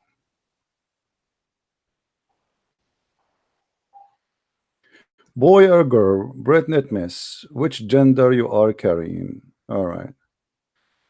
All right, gender myth. Okay, trust us. Anyone, mother, yoga. This is talking about yoga. What is that? Sign of your skin, body, blah blah blah blah blah blah blah blah blah blah blah blah blah blah. Gender fact. Okay, so maybe master baby gender, but blah blah blah blah blah. Look like this website have nothing. Hold on, let us find.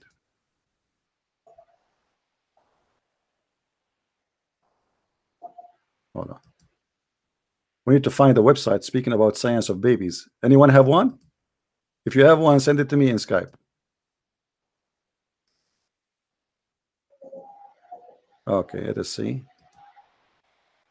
All right, somebody send me something, I don't know. Let us see. I'll put it in the screen.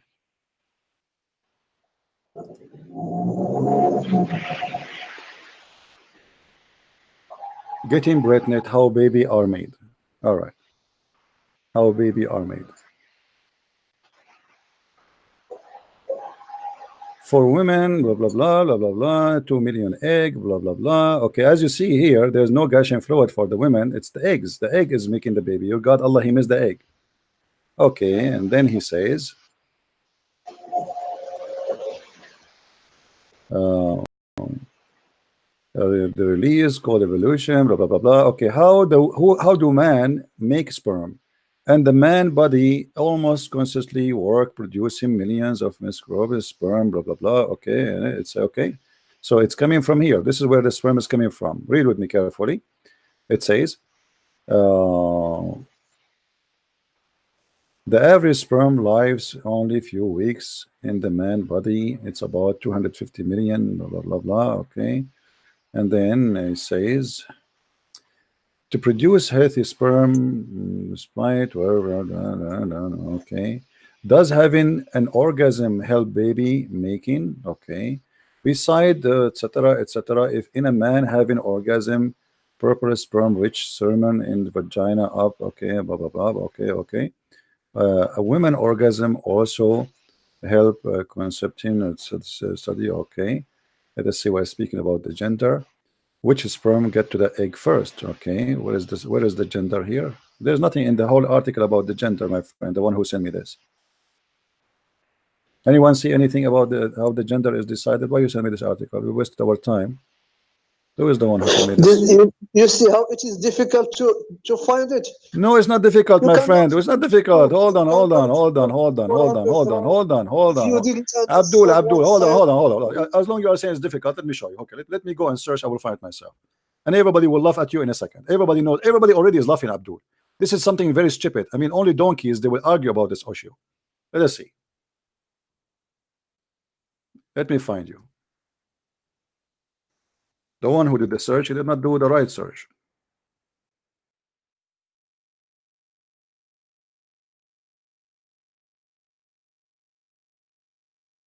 All right.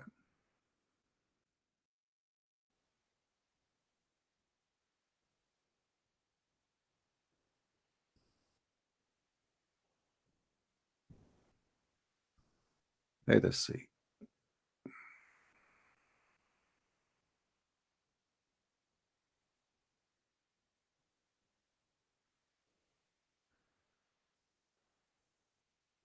Actually, there's many videos, but we don't want to use them because that will be a copyright issue. There's a ton of them.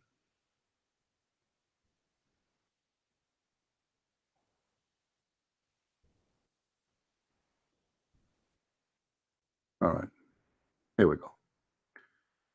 I just searched for how the embryo formatted, stage of the embryo, and development. We don't want Wikipedia. Stay away from Wikipedia. Wikipedia, anyone can write anything. Stage of development of the photos.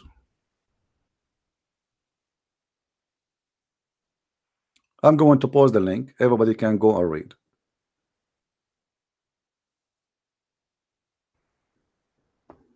And by the way, here, Muhammad, he made another poo-poo because Muhammad in different hadith, he says that the sperm stay as a sperm for 40 days, and then it's going to be a clot for 40 days, and it's going to be a flush for 40 days. The total is 120 days.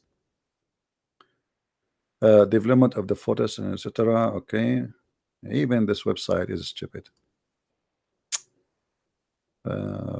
Before I use a website, actually it was very good. They have even drawing, and they have let us see here.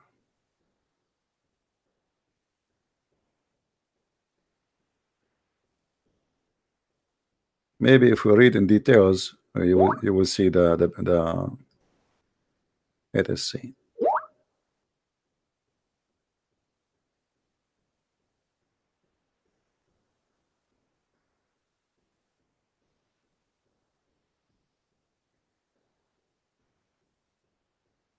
All right. Boy or a girl?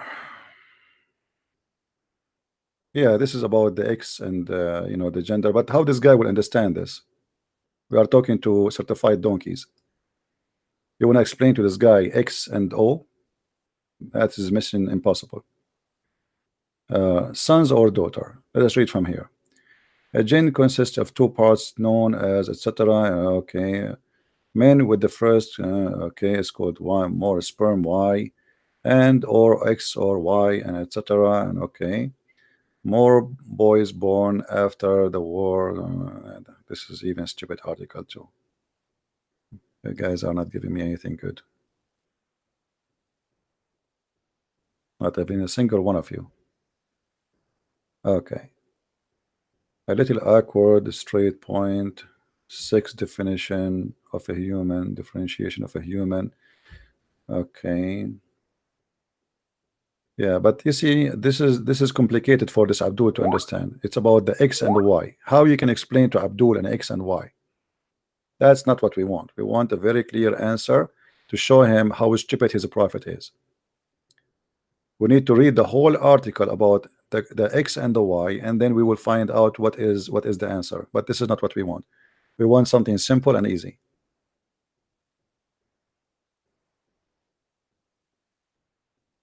Let us see this one. Learn how the baby became a baby girl or baby boy. Okay, let us see. One of the most exciting part, your baby genes determine the sex. Okay, your baby's sex determined at conception by his or her genes. Okay, embryos with XY chromosome become boys, and those with X chromosome become girls. And there's 70 different genes, etc. And by the way, I read an article even not long time ago that even those they found that it was really the man who decided. It's not really the chromosome of both. This is what I saw in the article. They are saying it. They found that it was the man and the man only. But look here. It is the chromosome, according to this article. In the beginning, boys and girls are the same, up until about 7 weeks to 8 weeks pregnancy. Both sex have what is known gentile ridge. All right. Advertising. The baby would develop a female sex organ if it were not male hormone testosterone at around week 7. The Y chromosome single that start transforming production and etc. But anyway, as you see, this is alone here is enough, because Muhammad, he said whoever comes first, that will decide the baby gender, correct? This is here is enough. Muhammad, he made it clear that the one who decide the gender of the baby is whoever come first. There's not even a woman pregnant yet. You come first, the baby will be like you. Doesn't matter if it's a male or a female. And here we go. This is science in front of us saying totally the opposite. Let us call this Abdul. This is enough. Let us call this Abdul and love together again.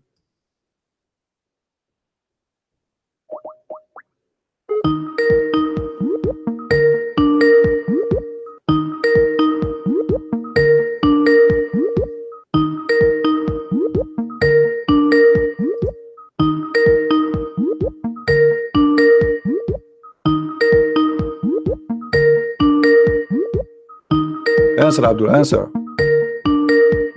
What happened? Are you going to spend the day ringing you? Okay, there's other Muslim is trying to call, and this Muslim is a smarter. There's a Muslim, he's a smarter. He's tried to call, but we could not reach him. Let us call the other Muslim. Where is this guy?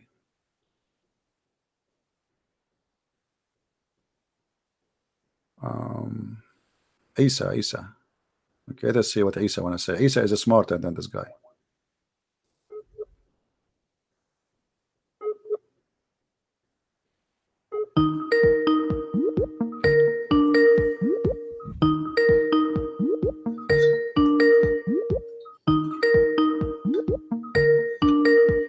What's wrong with Muslims?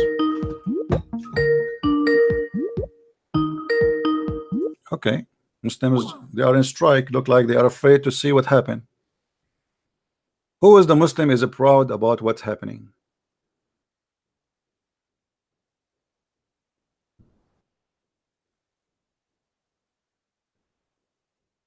Who is the man? Who is the Muslim man will explain to us why Muhammad is saying such a thing. And by the way, here it says, read with me carefully. When I said to you that it's the man who determine, I made it clear. Men determine the sex of the baby depending on whether their sperm is carrying X or Y. As simple as that. It's not the female. You know, for a long time, people they blame the women, like Muslim men. If the woman she gave a baby girl first time, second time, third time, so what he do? He go and marry second wife, hoping that the second wife she is going to give him a son. You know, because they are ignorant. So men determine the sex of the baby depending on the or on whether their sperm is carrying an X or Y, and this is alone is enough to get Muhammad busted. Any Muslim have a comment? How Allah he say such a stupid thing? How Muhammad he say such a stupid thing? And remember, Muhammad when he answered this answer, he claimed that Jibril told him. Muhammad when he answered this answer, he claimed that Jibril is the one who told him that. It's not his idea. What happened to you, Yusuf? You don't want to call me no more? Yusuf? Mama is waiting.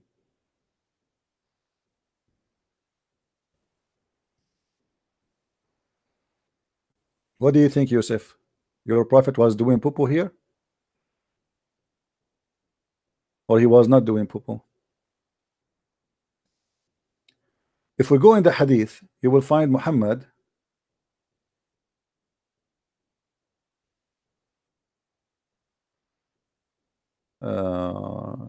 let us see.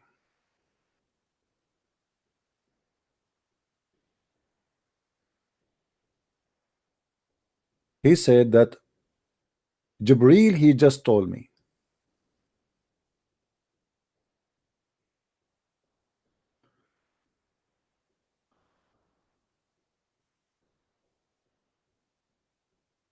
Let me show you the other hadith. Did Muhammad claim that this is coming to him from Jibril? Or he is just making things up? He claimed it is Jibril. Here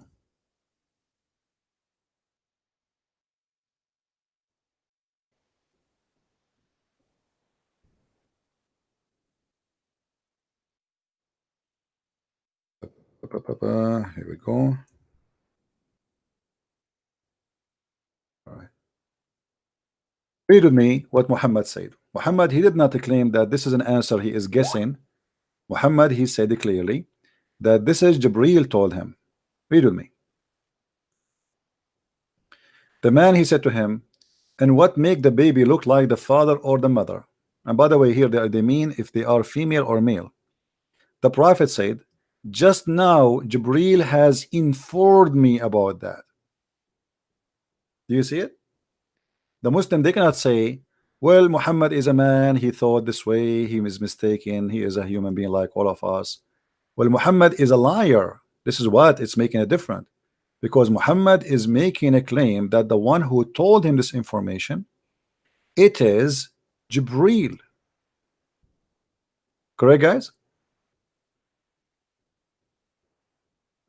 As long as he is saying Jibril informed me, Now, what the Muslim can say, what he can say, obviously, there's one of two: either Jibril is stupid or Muhammad is a liar.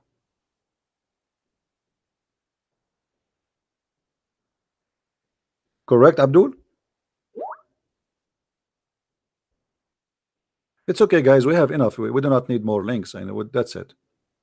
I am not a doctor, but you know, this is something basic we learned when we are kids in the school. I mean, this is stupid. I mean, even to talk about it. But the Muslim, you notice, they go in denial just because the one who they are defending is their prophet. They go in denial. That's it. They don't want to agree. They don't want to believe. They don't want to, etc. And they want to go against what everybody in the world knows. And suddenly, just because Muhammad he says such a thing, the Muslim they want to believe in it. And there is no way we can give Muhammad any excuse except being a false prophet, because he claimed that Jibril told him. Who told him the Quran? Jibril. Who told him this? Jibril. So Muhammad here confirming the same source he received, everything he have from Allah is coming from Jibril. This is the guy, the pizza guy. Hey, by the way, guys, today I'm going to eat pizza. I want to eat with me. Honest to God, I wish I can invite you, but thanks God I cannot, because imagine I want to invite 600 people to my pizza. Obviously I would eat nothing. So I'm very thankful that you are not here. Unless the Lord the Messiah he plus our pizza and he will feed thousands of people with it.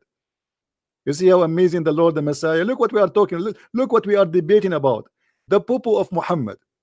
In the same time, the Muslims, they themselves, they have a chapter in the Quran. It's called the chapter of Al-Ma'idah, which means the chapter of the table, the food.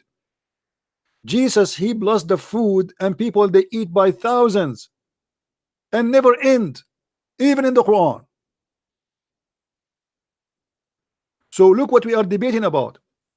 The Muslim, they debate you about Trinity because this is their favorite topic. But who care?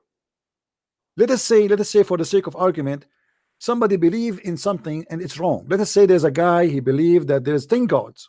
But then we found that he is right. So thank God there's 10 God. Then what we can do? If there's one is one.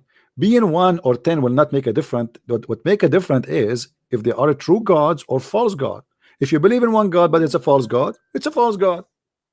Correct? So believing in how many, that will not change anything. Who care? Let us say somebody believe in 1 million God, but there is one, and then we discover that there is 1 million God. That change nothing.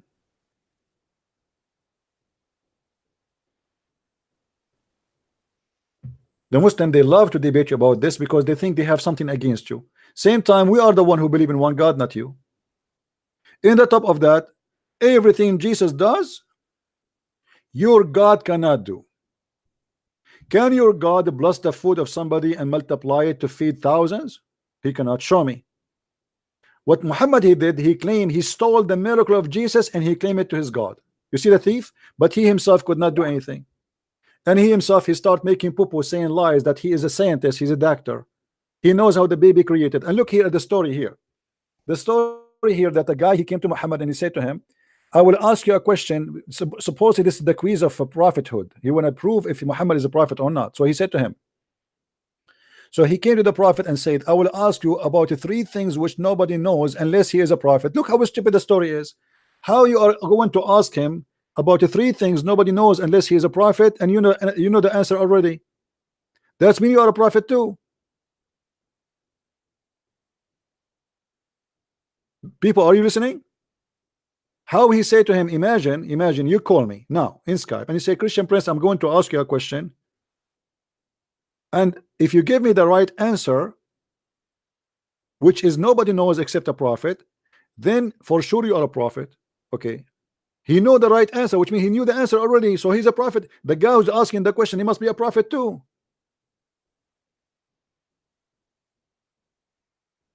And then he asked him, very funny question, what is the first meal we will eat in the heaven? What first meal? What are you talking about? Muhammad, he said to him, we are going to eat the liver of the whale. The liver of the whale. Anyone knows why he chose the liver of the whale? Why the liver of the whale? Who knows?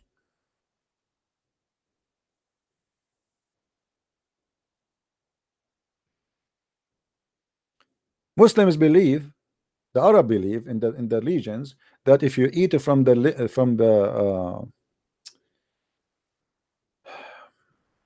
there is something, it's called amber. Anyone knows what the amber, and amber have many sources, and this is a sexual, it's like it's a I don't know what, I'm not a doctor, forgive me, but the deer have it, the whale have it supposedly, and it smells so good, and this is how the male he do seduce the female. Like the deer, he have it, the male deer, he have it, so he seduce the female deer with it. All right, so the Muslims, they grab that part, and they have an idea that this is generated in the liver of the whale. So if you eat from there, you will have a very powerful sexual desire, because remember, Muhammad is preparing them for to go to heaven, which is a heaven of sex, bang bang, bing bong. And then Muhammad here, he is explaining to the guy all the answers, and he says, if the man discharge proceed the women, the child resemble the father. And obviously this is very stupid. Discharge have nothing to do with resembling who? I mean, and look, this is what to prove Muhammad to be a true prophet. This is what to prove Muhammad to be a true prophet. And now we know that this is false. That's mean Muhammad proved to us from the same question that Muhammad is a false prophet. How you believe in this garbage?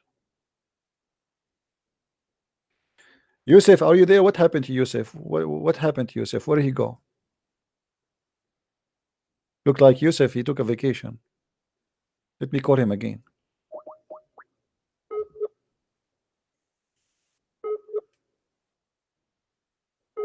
Maybe he flee. Maybe he retired.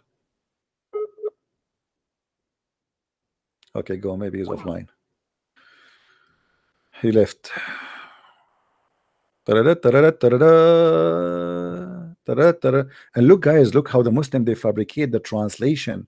You see here, look what the Muslims added to make Muhammad look sound better. So they added the chromosome and the genes and the ovum central portion. Like, what the heck? Muhammad, he never spoke about this. He said the woman water is the man. Obviously he's speaking about the sperm. Look what he's saying. What a chromosome. What a chromosome, man. The man water is white, the women is yellow. What ovum central portion? Where do you get this from? And Muhammad is the one who said whoever comes first, the baby will resemble the parents. So this is about the orgasm, not about the chromosome.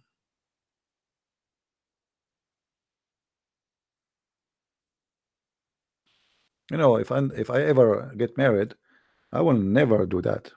I don't want my son to look like me. Unbelievable. You want me? That's scary. In my house, I don't even have a single mirror. Because when I moved here, there was a mirror, by the way. I entered the room, in the bedroom, I saw a mirror. I get scared. Like, who's that? So I left. I came back. It's there. I left. And then Khadija, she came and she said to me, sit in the top of my right leg. I sat. She said, do you see him? I said, yes. Then she said to me, sit in the top of my left leg. And then she said, do you see him? I said, yes. Then she said to me, sit in the top of me. I sat in the top of her. In a good way, by the way, in good way, brother. And then she said, do you see him? She said, I said, yes. Then she took off her clothes, and that scared the hell of me and the hell of the angel. So both of us, we left. True story.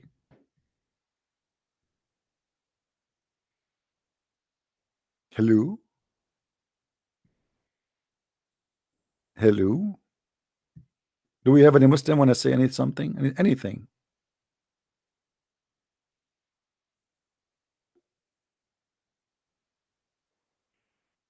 Anyone? And by the way, this is what happened. But both of us, we left, and the mirror cannot see me no more. So I can't see him no more. It was in the mirror. My friend, Islam is the most stupid religion, and anyone argue about that, he is fooling himself. I want people to download this video, especially when the Muslim he called us, and cut it parts and let everybody see how stupid Islam is. If Muhammad lie about those things, obviously he's a liar. There's no question. There's no need even to debate about anything. There's no way this guy is a prophet of God. Especially he claimed that this is what Jibril told him, as we showed you. This is not his private idea. Like I can say, okay, I said to you yesterday something. Well, I'm wrong. I'm not really a doctor. I don't know. I was guessing. But Muhammad, he made it clear that the one who told him that, it was Jibril. Jibril came to me, and now he just told me. You see, just Allah Messenger, the Prophet, he said, the Nabi, he said, just now Jibril has informed me about that. So Muhammad, he claimed that the information he have is coming from the guy who is supposedly an angel. His name is Jibril.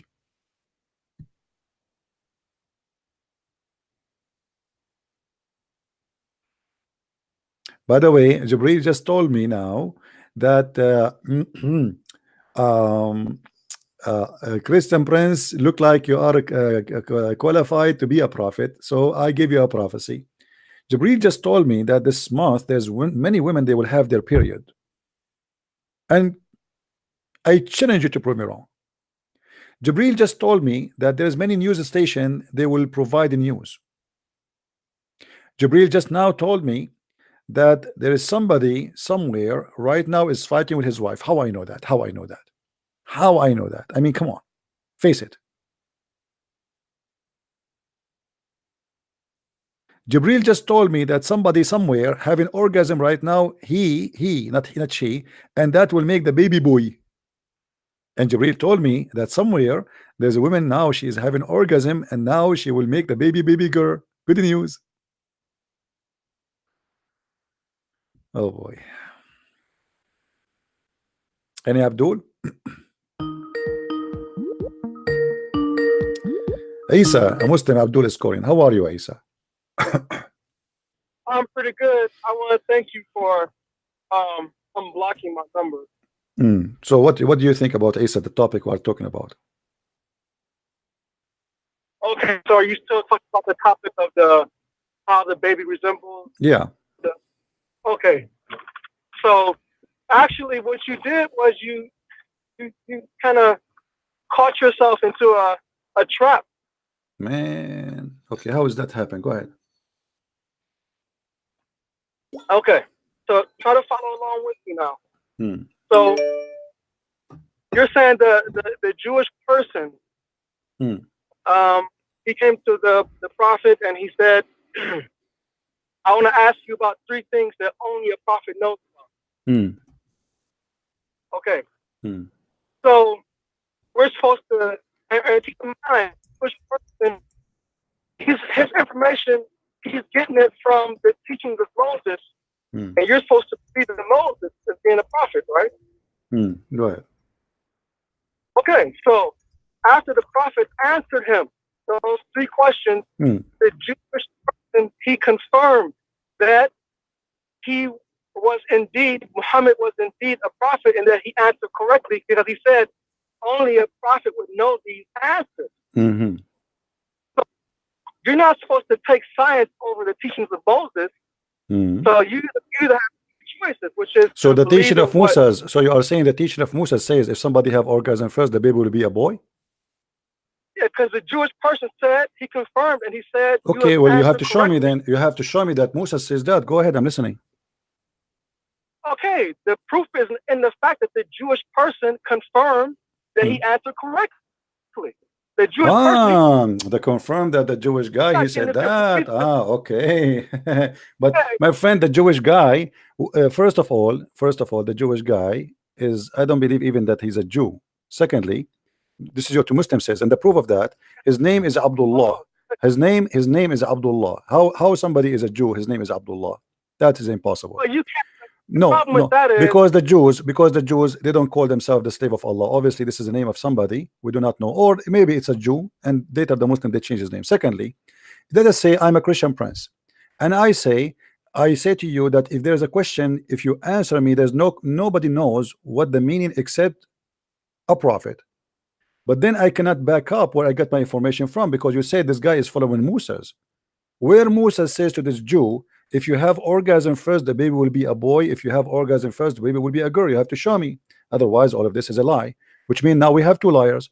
We have maybe this guy is trying to get Muhammad busted if he's a Jew. He asked him a question. If he gave us a false answer, Muhammad is a liar and he will get him busted. If he gave us a true answer, that means Muhammad is a true prophet. Now, as you see, regardless who is the one who said what, Muhammad, he gave a false answer. And the important for us that obviously this Jew is a hypocrite liar, and Muhammad is a liar, for he gave a false answer. And now you are trying to avoid the problem. The problem is that your prophet, he said, now Jibril told me. Correct? let me respond to you said first. First of all, you said that how do we know that he's really a Jew? So the problem with that is you can't pick and choose which parts of the hadith that you deem as being valid or not. Okay. The hadith said he was a Jew, and that you're going to accept the fact. Okay, where is the hadith says he's a Jew? Can you show me? The hadith said a Jewish person came to the prophet and asked him. He said, "I will ask you 3 questions that only a prophet knows about." It says here in front of me. Okay, hold on. In front of me, it doesn't mention in this hadith specifically. It doesn't mention anywhere that he's a Jew. Secondly, let us say for the sake of argument he's a Jew. How your prophet give a false answer? Who said it was false?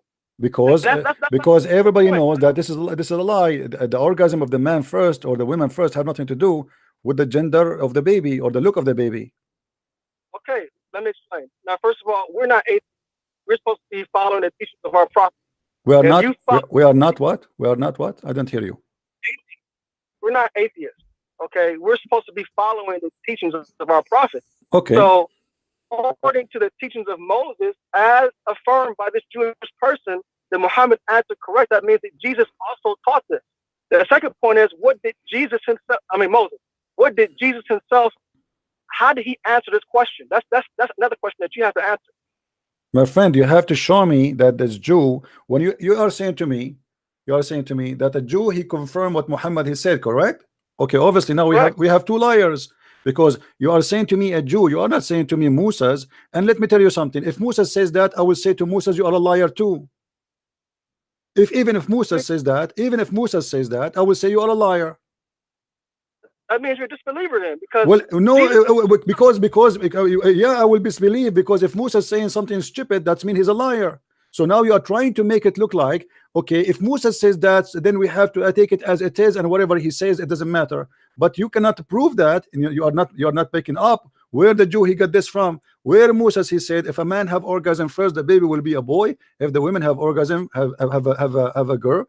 Is a girl, like first the baby will be a girl. Show me, and then I will say to you right now, live on air, I will say then Musa is lying. But you cannot do that. So you are trying to defend the honor of your prophet by his lies. I can. It's easy, because the Jewish person, he doesn't know science. He's not living here in the 20th century. My friend, that will make 2 liars now. We have the Jewish guy and Muhammad. Obviously the Jew always they trap Muhammad. As an example, the Jews, they came to Muhammad, they asked him about Alexander the Great. And then he told them a story about him, and the Jews, they start laughing at him, because the story is fiction, is a lie. So when somebody, if I asked you now, I ask the Muslim questions just for a laugh. I don't approve Muhammad. I say how the baby created, and then I say to you, nobody knows the answer for them except the prophet. Look with me here how stupid even this challenge is, because if this Jew, and you claim that the Jew he knew the answer, right? Okay, if nobody knows the answer for this question except a prophet, how does Jews knows, unless he's a prophet too?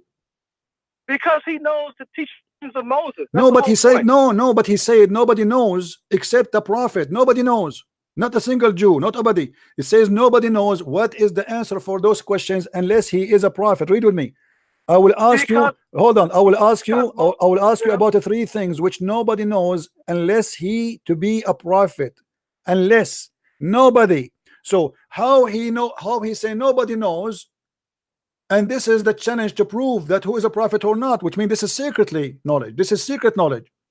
How this man, he knew something nobody knows, but only prophet he know. That means he is a prophet too. No. That means that he learned from the teachings of Moses. Because, but if you learn from the teaching of Moses, that means everybody knows, and that means there's there's no need to challenge anyone, because this will be written in the Torah. Hold on, my friend. Everybody is laughing at you now. I don't mean to insult.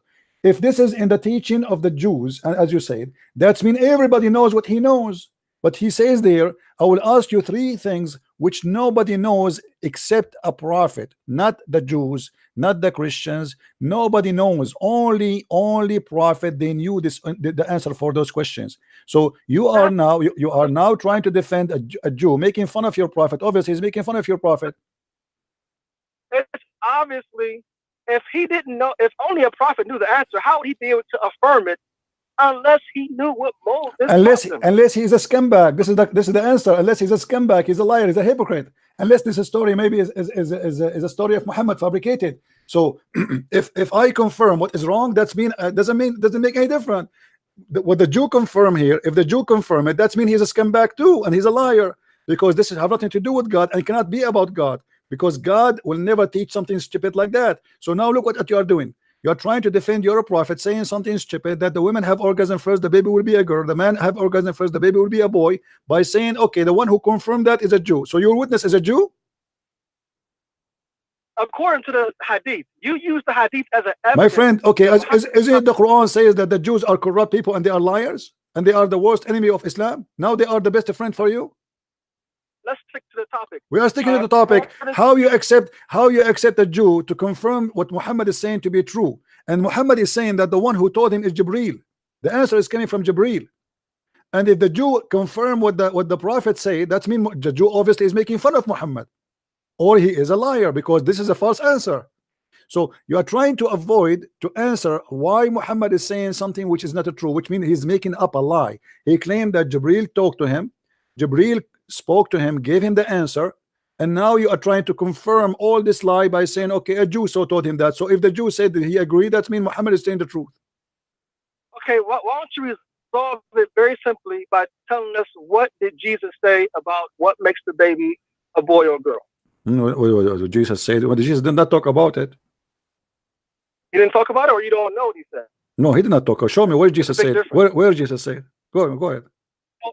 So if you don't know what Jesus said about it, then it's possible that Jesus could be agreeing with what Muhammad and this Jewish person said. That no, Jesus always speak wisdom. You know, there's nowhere he says something stupid. Show me. Did he say something stupid like your prophet?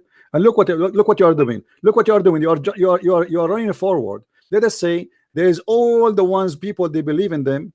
They say and they agree with Muhammad, but this is not true. That will make them all liars. Doesn't matter who they are. Doesn't matter who they are. Doesn't matter who they are. Let us say there's 1,000 million prophet in the world. The people, they call them a prophet and they agree with your prophet, and this is not true. It's mean all of them they are lying. Doesn't matter. So now what we have is a proof that Muhammad is a liar, because what is important is that this is a proven to be false, big fat lie. And your prophet claim that the one who told him that is Jibreel. Do you see what he says? Jibreel inform me right now. Yeah, that's okay. No problem. All right. Let me ask you. So do you agree?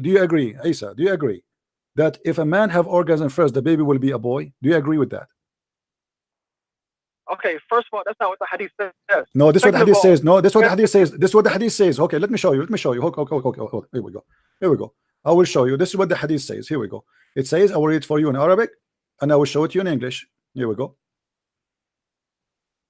ماء الرجل أبيض وماء المرأة أصفر فإذا اجتمعا فعلى مني الرجل مني المرأة أذكر بإذن الله أذكر بإذن الله became a male by the will of Allah. وإذا على مني المرأة مني الرجل أنثى بإذن الله. So if the woman a sperm came first before the man, the baby will be أنثى, which means female. As you see, this is the word. Let me highlight for you the word أذكر, and I change any Muslim to say to me to call if you speak Arabic, to say I'm lying. This is adhkara and this is untha. So your prophetic claim that what make the baby a boy is who having orgasm first. If the man have orgasm first, the baby will be a boy. If the women have orgasm first, the baby will be a girl.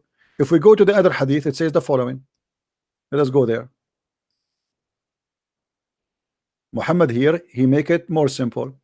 The Messenger of Allah said, the man water is thick and white. So he describing what? Describing specifically the gushing fluid from the private part of the man. And the women water is thin and yellow. He's talking about what? You know, if you go to the other hadith where Muhammad, he described to the women who have an orgasm that she have to wash, he described it exactly as we see here. He said it is yellow and thin and she have to wash if she have orgasm. Let us go to the hadith. Here we go.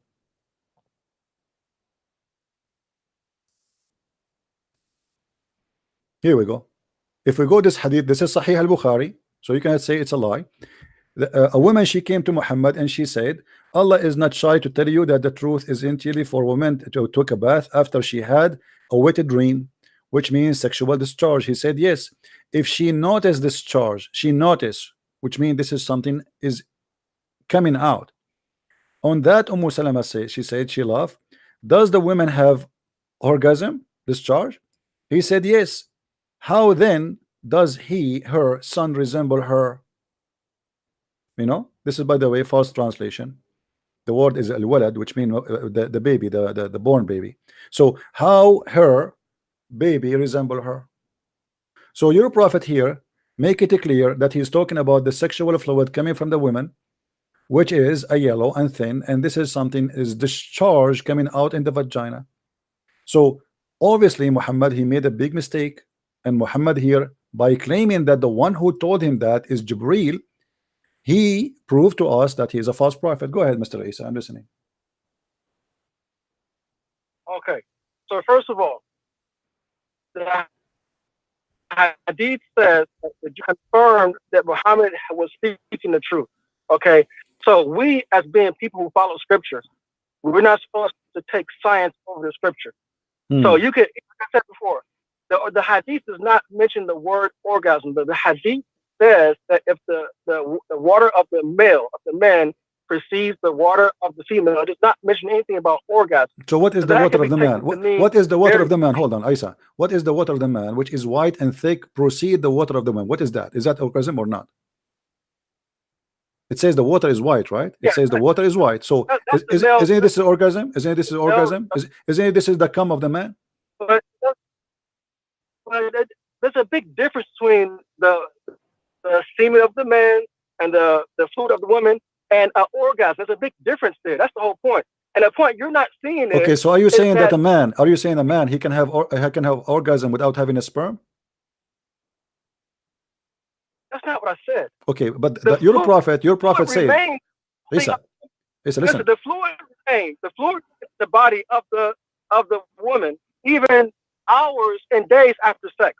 It does not have to mean an orgasm. That's the whole point you're missing here. It says if the water of the male precedes the water of the female, that could be at any time, not at the point of the sexual encounter. Read the me. second thing is, okay, read me. No. Hold on. Read me. It says your prophet saying the water of the man, the man is white, and the water of the woman is thin, and whoever of them comes first. Does it say comes first? Comes first. The child resembles the parents. So you are saying the opposite. You are making fun of your prophet, because your prophet is saying whoever comes first, it is about orgasm.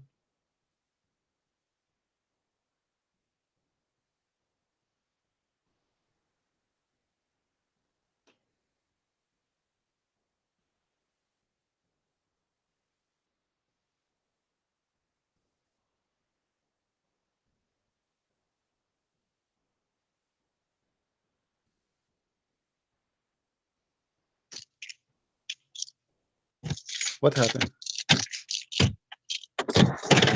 What happened?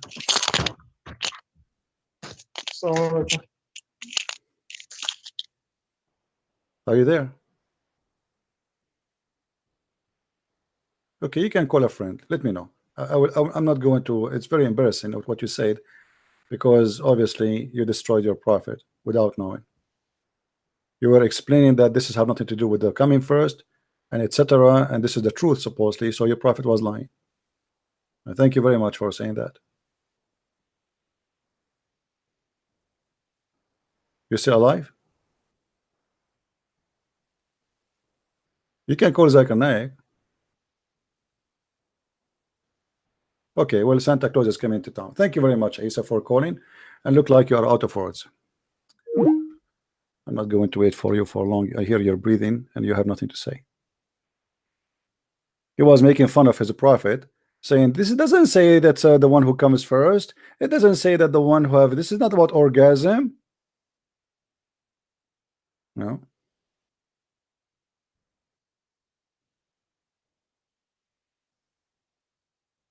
Right?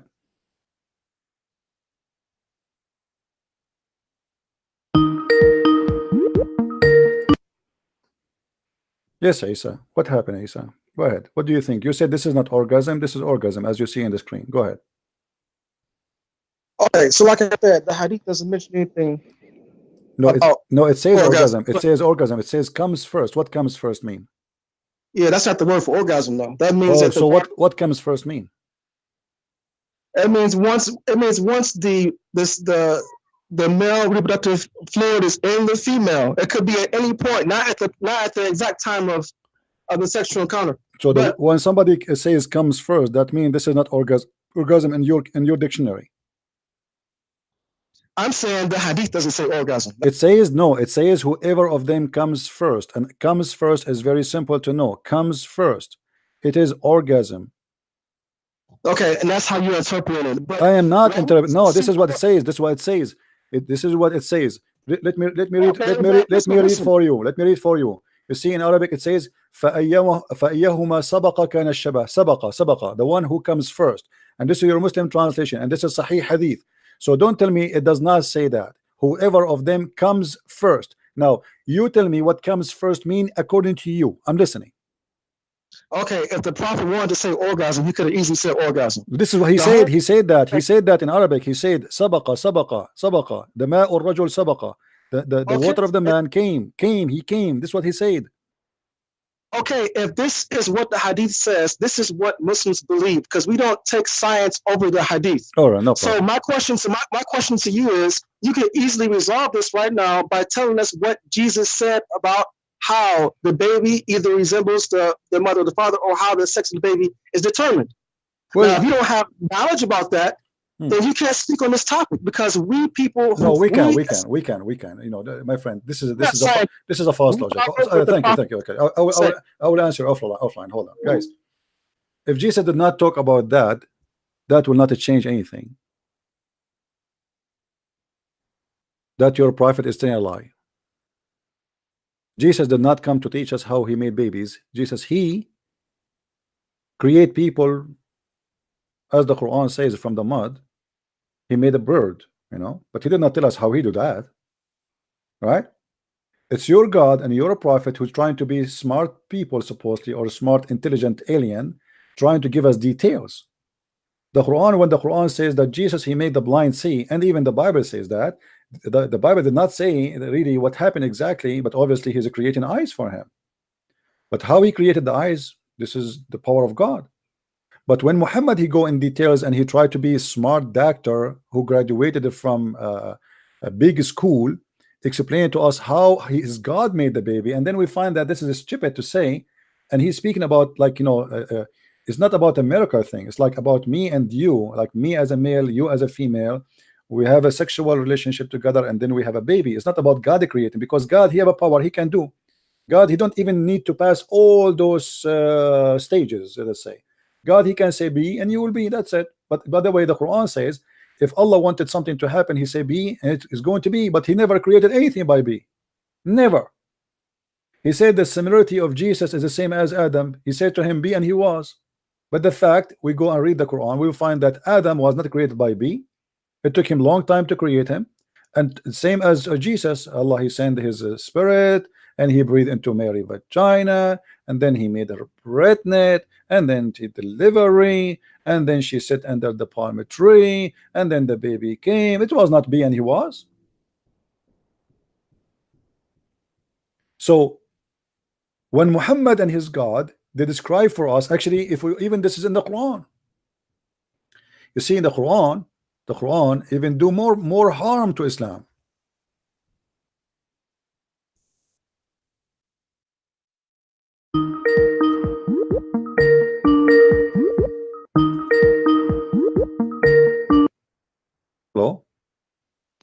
Yeah, hi, Christian Prince. Hey, my friend, how are you? I'm fine. It's Mr. A.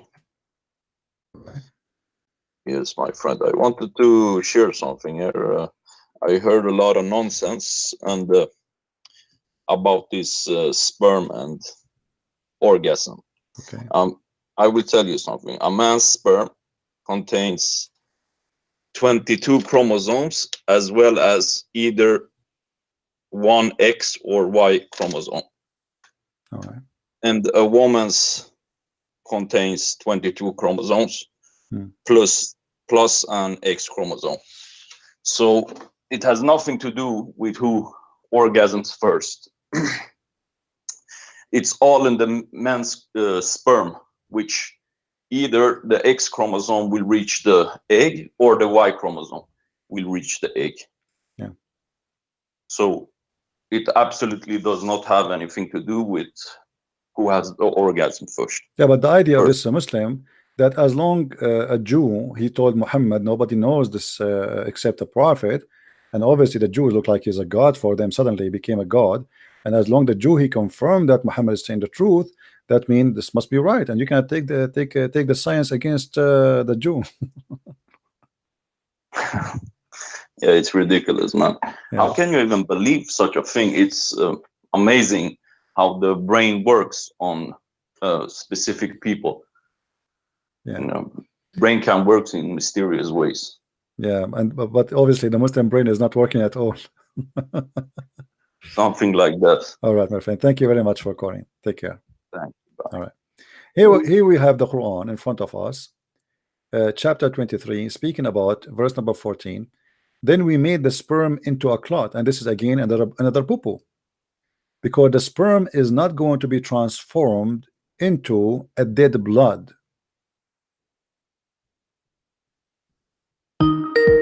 Is that correct? Yes, Isa. Okay. I just heard what the caller said, and like I was trying to explain to you, we don't follow science if it goes against something that is confirmed in the teachings of a prophet. That's a very, very easy principle to understand. But you see, this can be accepted if we are talking about a miraculous thing, like a miracle God he did. As an example, God here resurrected somebody from death, but this is cannot be explained. No problem, we can accept that. But when we talk about a man and women having orgasm, and then how the baby became, this is not about God involvement, because God, he made Adam and Eve and he gave them the ability to reproduce, correct? Yes. Okay, so now what Muhammad is talking about here is the reproduction process is not about a miracle. It's just a reproduction, which is also supposedly God creation anyway. So God created how man is. He created Adam, he created Eve, and then he gave them the ability, if they have sexual relationship together, they can have babies. So it's just a normal procedure of reproduction. Allah or your God, oh my God, is not really involved in it no more, because he created the first man and women, and the rest are coming from them. But now your God is giving us details about how the reproduction is done, not a miracle. So look what the Quran says. And we made the sperm into a congealed blood. Do you know what congealed blood is? Yeah, it's a blood. Okay, what kind of blood it is? I'm not sure. It's dead blood. It is dead blood.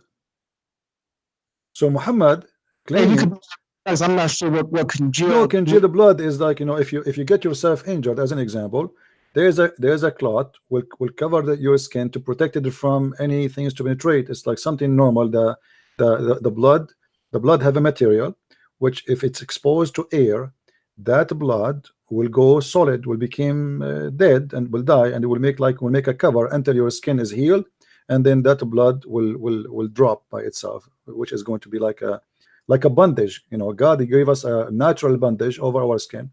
So your prophet claiming here that the sperm made into a congealed blood, and this is again a very bad mistake. This is God talking. You see, he's not talking about a miracle now. He's talking about a normal procedure, how a human being reproduction work. Okay, so what does the gospel say about this process of how the baby is, you see like okay, hold on. If we, for us, we can take whatever the Bible says, And the Bible, the Bible, in many verses in the Bible speak about many things. As an example, how God created us, He created the flesh, He created etc. And I believe that Muhammad, he was trying somehow to copy from the Jews something the Jews they knew. And Muhammad always, when he copied from the Jews, he make mistakes. So he heard the Jews saying something, and he decide that he decide, okay, the Jews are people who knows whatever they say must be true. So as long the Jews they say something, then I will take it as it is. And as you said to me, because like you're convinced too that the Jews, they will never lie to your prophet, right? So whatever the Jews they say, Muhammad, he will take it as an example. Muhammad, he took everything the Jews they speak about as an example. The speaking ant, the ant who talk, this is from the legend of the Jews. Muhammad, he heard it, he took it, he put it there. The Jews, they have many false stories about, like Suleiman, he died and he was in his throne for many days standing and nobody noticed, standing up actually. The genie who stole the ring of Suleiman, all those are legends of the Jews. So obviously Muhammad the Jews have a huge impact on him, and he took all the lies the Jews they spread around, which is a fiction stories, and he considered it as a fact to be part of his religion. So now Muhammad actually, he is a victim of what the Jews told him, and because he trusted the Jews, if you go to the Talmud as an example, or the Legion of the Jews, you will find a lot of crazy stuff.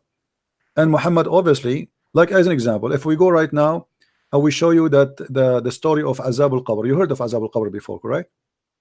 No. Okay, Azab al-Qabr, the torture of the grave. You never heard of it? Yeah, the punishment of the grave. Yeah, of course. How Muhammad he heard about Azab al-Qabr? Do you know? You cannot understand that prophets and messengers receive revelation from Allah, from God. Okay, hold on. When Muhammad first time he mentioned that he received revelation from Allah about the punishment of the grave, how that happened? I don't quite understand the question. Okay, let me show you. Let me show you. Here we go. This is Sahih Bukhari in front of your eyes, and this is the proven again that Muhammad is a victim of the Jews. The Jews are making fun of him, and Muhammad, whatever they say to him, he take it and he accept it. He think the Jews are always telling the truth, and whatever the Jews they say, they must be truthful, and they are people of the book, so they knew what they're talking about. Aisha said that the Jews came to her and mentioned the punishment in the grave, saying to her, may Allah protect you from the punishment of the grave. Aisha then asked Allah Messenger about the punishment of the grave. He said, yes, there is a punishment in the grave. Aisha added, after that I never saw Allah Messenger, but always seeking refuge by Allah, with Allah, from the punishment of the grave. So your prophet, he never mentioned the punishment of the grave. Actually, in different hadith, Aisha, she said to the Jew, you are a liar, there's no such a thing, you are a liar. So Aisha, obviously she never heard this before, and to the point she is accusing the women who told her that story, that she is a liar, and there's no such a thing. And when Muhammad he came and he listened to her, suddenly after that moment Muhammad never pray, as you see in the hadith, never pray without saying, I seek refuge by Allah from the punishment of the grave. So why Muhammad never mentioned that before until this Jew came? Because he never heard of it. As simple as that. You're making an assumption that he didn't mention that. Okay, no, I am not making an assumption. Isn't it Aisha, she accused the women to be a liar? She said to her, you are lying. There's no such a thing. That's mean Aisha, who lived with Muhammad in his house, she never heard Muhammad saying that. You have to admit, you cannot get away with it. You see, imagine my wife who sat next to me, and I am a prophet who pray every day, and then she hear me and she watch me every day praying. She never heard me saying I seek refuge from the punishment of the grave ever, until the Jewish women she said that to her, and then she witnessed that since then Muhammad never prayed to Allah without saying I seek refuge from the punishment of the grave. So since then the prayer became like it's impossible to see Muhammad praying without mentioning I seek refuge from the point of the grave. So why she never heard him saying that prayer before? She never saw him saying that before. Why? Because simply Muhammad, he just learned it. After that, you see, read really carefully, and after that I never seen Allah Messenger praying, but he seek refuge by Allah from the punch of the grave. So Aisha, she's confirming that Muhammad, he don't know about this, he just learned it, and since he learned it, never stop using it and speaking about it. Okay, now the first thing is the hadith where you're saying that Aisha said to the Jew that you're a liar. That's not the hadith that you're showing me right now. Okay, so if I show it to you, are you saying to me I'm lying to you or what? Well, you do make a lot of lies up, so it could. You have to prove it. You have to prove it. Okay, in front of everybody. If I show you that the hadith, if I look for the hadith saying that Aisha says to the Jew, you are a liar, what you will do? Well, like I said, I didn't say that every single word that comes out of your mouth Okay, is a lie. so then don't speak of something you do not know. Either you say this is a lie, and that will make a big deal for you, okay? Or you say it doesn't change anything. So do you want to make a challenge in front of everybody that Aisha, she accused the Jews to say a lie? Okay, let me explain something to you, because we have principles. Okay, we as Muslims have principles. Now the principles are, and this is how you really can't get away with a lot of trickery with me like you do with other callers. Okay, anything that you show me that's from Bukhari or Muslim, these two collections of hadith, I'll believe it. Anything. Okay. And anything from the Quran, anything that's in the Quran, we believe that is the 100% truth. Now, that doesn't mean that the way you spin it off and make your own explanation of the hadith or the Quran is accurate. Because sometimes, many times, as a matter of fact, you will take a hadith or a Quranic verse and you will make your own interpretation. Where everyone knows that Muslims we have the most right, we have the most ability to explain the meaning of any particular hadith or Quranic verse. Let me ask you. What is the punishment of the grave? What is the reason for the punishment of the grave? What exactly you did to make you be punished in the grave according to your understanding? Okay, so the punishment of the grave is to cleanse the person of sins that he did not repent for when he was alive. It's not very difficult to comprehend. This is the point of any punishment. Are you sure? Are you sure? Yes, I'm 100% sure. Okay. Now, so it's not because somebody he piss? Yeah, this is a sin. Somebody piss, Allah will punish him in the grave if he piss. If he does not take care to make sure that he cleans himself. But is that pissing is a sin? If you piss and the piss touch your skin, is that a sin? No, the sin is if you use the bathroom and you're not careful to make sure that your clothes are clean from the urine. This is sin. Yes, this is sin. So how your prophet he order you to drink camel urine? I'm sorry? If the urine touch you, that is a sin in Islam. Then how the prophet order you to drink camel urine? Because camel urine, any urine from an animal that can be eaten is not considered to be impure. So the urine of the dog is not impure? Any animal that can be eaten. A dog cannot be eaten. Okay. So any animal can be eaten. The urine is not okay. So you can drink urine. Okay, I see. Okay. Now listen. When you say to me that if you don't clean your urine from you, and that is a sin, and that will punish you, does that mean if I show you that your prophet, that urine he used to touch him, that mean he is going to be punished in the grave? Let me ask you a question. Don't ask me a question. Don't ask me a question. You see, you play games. You keep. I will go with you. Are you saying that your prophet will be punished for his urine touch him? The prophet would never be punished for anything because so in a second you change your mind. Now, where Muhammad he learned that the urine, if the urine touched your skin, is going to punish you, is going to cause you to be punished in the grave. Where learn that from? Is it from the Jews? Is it from the Jews? Is it from the Jews? Is it from the Jews? The definition of a prophet or a messenger. No. I'm asking you, where Muhammad he learned this knowledge that the urine is the reason to be punished in the grave? Is that from the Jews? It's from Allah, because like I said before, so it's not from the Jews. It's not from the Jews. No. No, it's not from the Okay, Jews. let us see this hadith then. Guys, be my witness. He said it's not from the Jews. In a second, this guy, he will change his mind. All right. I want to see this. I want to see you change my mind. Go Okay, ahead. let us see. Let us see. Here we go. Aisha, she said, a Jewish woman entered into me and said, the torment of the grave is because of the urine. I said, you are lying. What Aisha, she said, you are lying. She said, no, it's true. We cut our skin and our clothes because of it. The messenger of Allah went out and to pray, and our voice became loud. He said, what is this? I told him what she had said. He said, she spoke in the truth. After that day, he never offered any prayer, but he say, following the prayer, after he followed the prayer, Rabba Jibreel wa Mikael wa Israfil, etc., etc., I seek refuge from you against the punishment of the grave.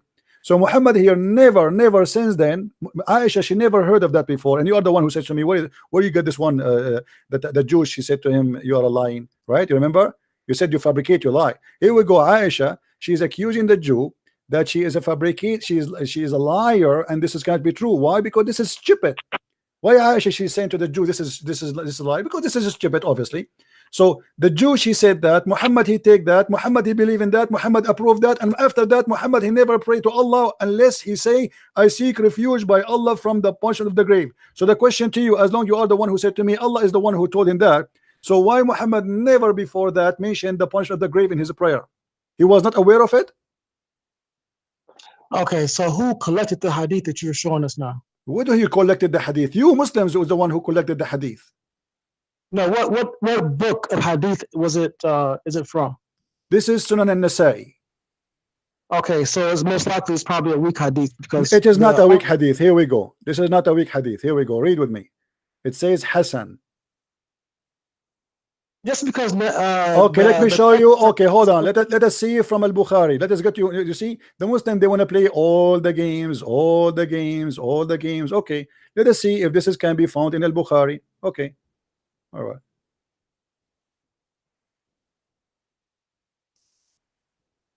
This is Al-Bukhari.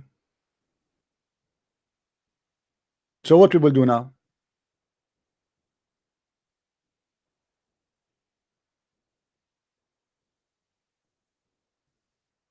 Muhammad, he never mentioned this prayer before. He just copying from the Jew. As simple as that. Never ever spoke of it. You told me that the one. You told me that the one. I asked you, who is the one who told him that? You said Allah. As you see, it was a Jewish woman who came to his house, have an argument with his wife, and Aisha, she could not believe it, and Muhammad, he confirmed what the Jew she said. So how does that mean that the Jewish person taught him that if he confirmed? Because he never prayed that before. If the Jewish woman is not the first one to mention that, why Muhammad? As you see how important it is to say this prayer. After that, she never saw him. Read with me. After that, I never saw Allah messenger, but seeking refuge with Allah from the punishment of the grave.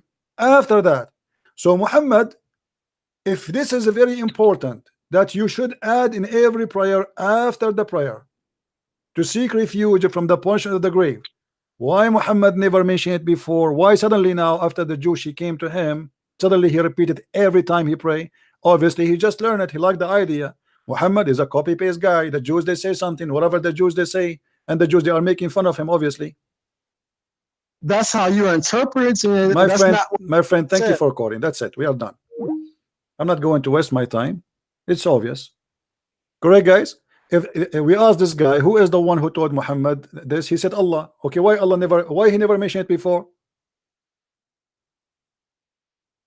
Why Allah never mentioned it before? No, I'm done today. You know, we are done for today. Why Allah never mentioned it before? It doesn't make sense. If Muhammad, he learned this before, to the point Aisha, she's accusing the Jewish woman that she's a liar. You're lying. That's what she said to her. This cannot be true. This is a lie, which means this is stupid. You see, Aisha, she is more qualified to be a prophet from Muhammad himself. because Muhammad obviously getting himself busted by copying the Jews. Whatever the Jews they say, Muhammad he take the Jews story and he put it in his Quran. The ant, she warned the ant about the other ants because Suleiman is coming. This is a story Muhammad took from the Jews. He took it, he put it there. As simple as that. Whatever Muhammad he say, whatever the Jews says, Muhammad he grab it, he put it. The Jews are talking. Come on, the Jews, they don't lie. Muhammad he learned everything he have from people around him, Salman al-Farisi, the Jews, the Nasara, Khadija, Waraqa, etc.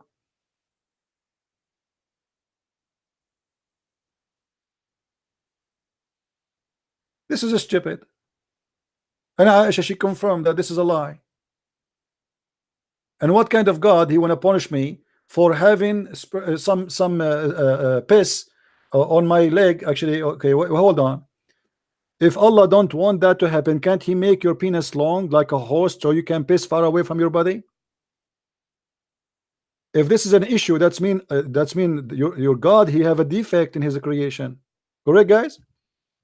If God want to punish us for the water touching our skin when you piss, well, that's mean this is his fault, because it's not your choice. The only way, if you do that, especially in the old days, I mean, those people, they don't even have a toilet seat. Muhammad, he used to sit in the ground. He pissed like a woman when he pissed. And by doing that, the piss will touch you, because the piss will touch the ground and will hit back your skin. So Muhammad must be tortured. When I asked him, what if are you saying your prophet he will be tortured in the grave for a piss touch him? He said, no, the prophet is different. Hypocrisy. Hypocrisy and madness and stupidity. Muhammad, he keep adding stuff to his religion.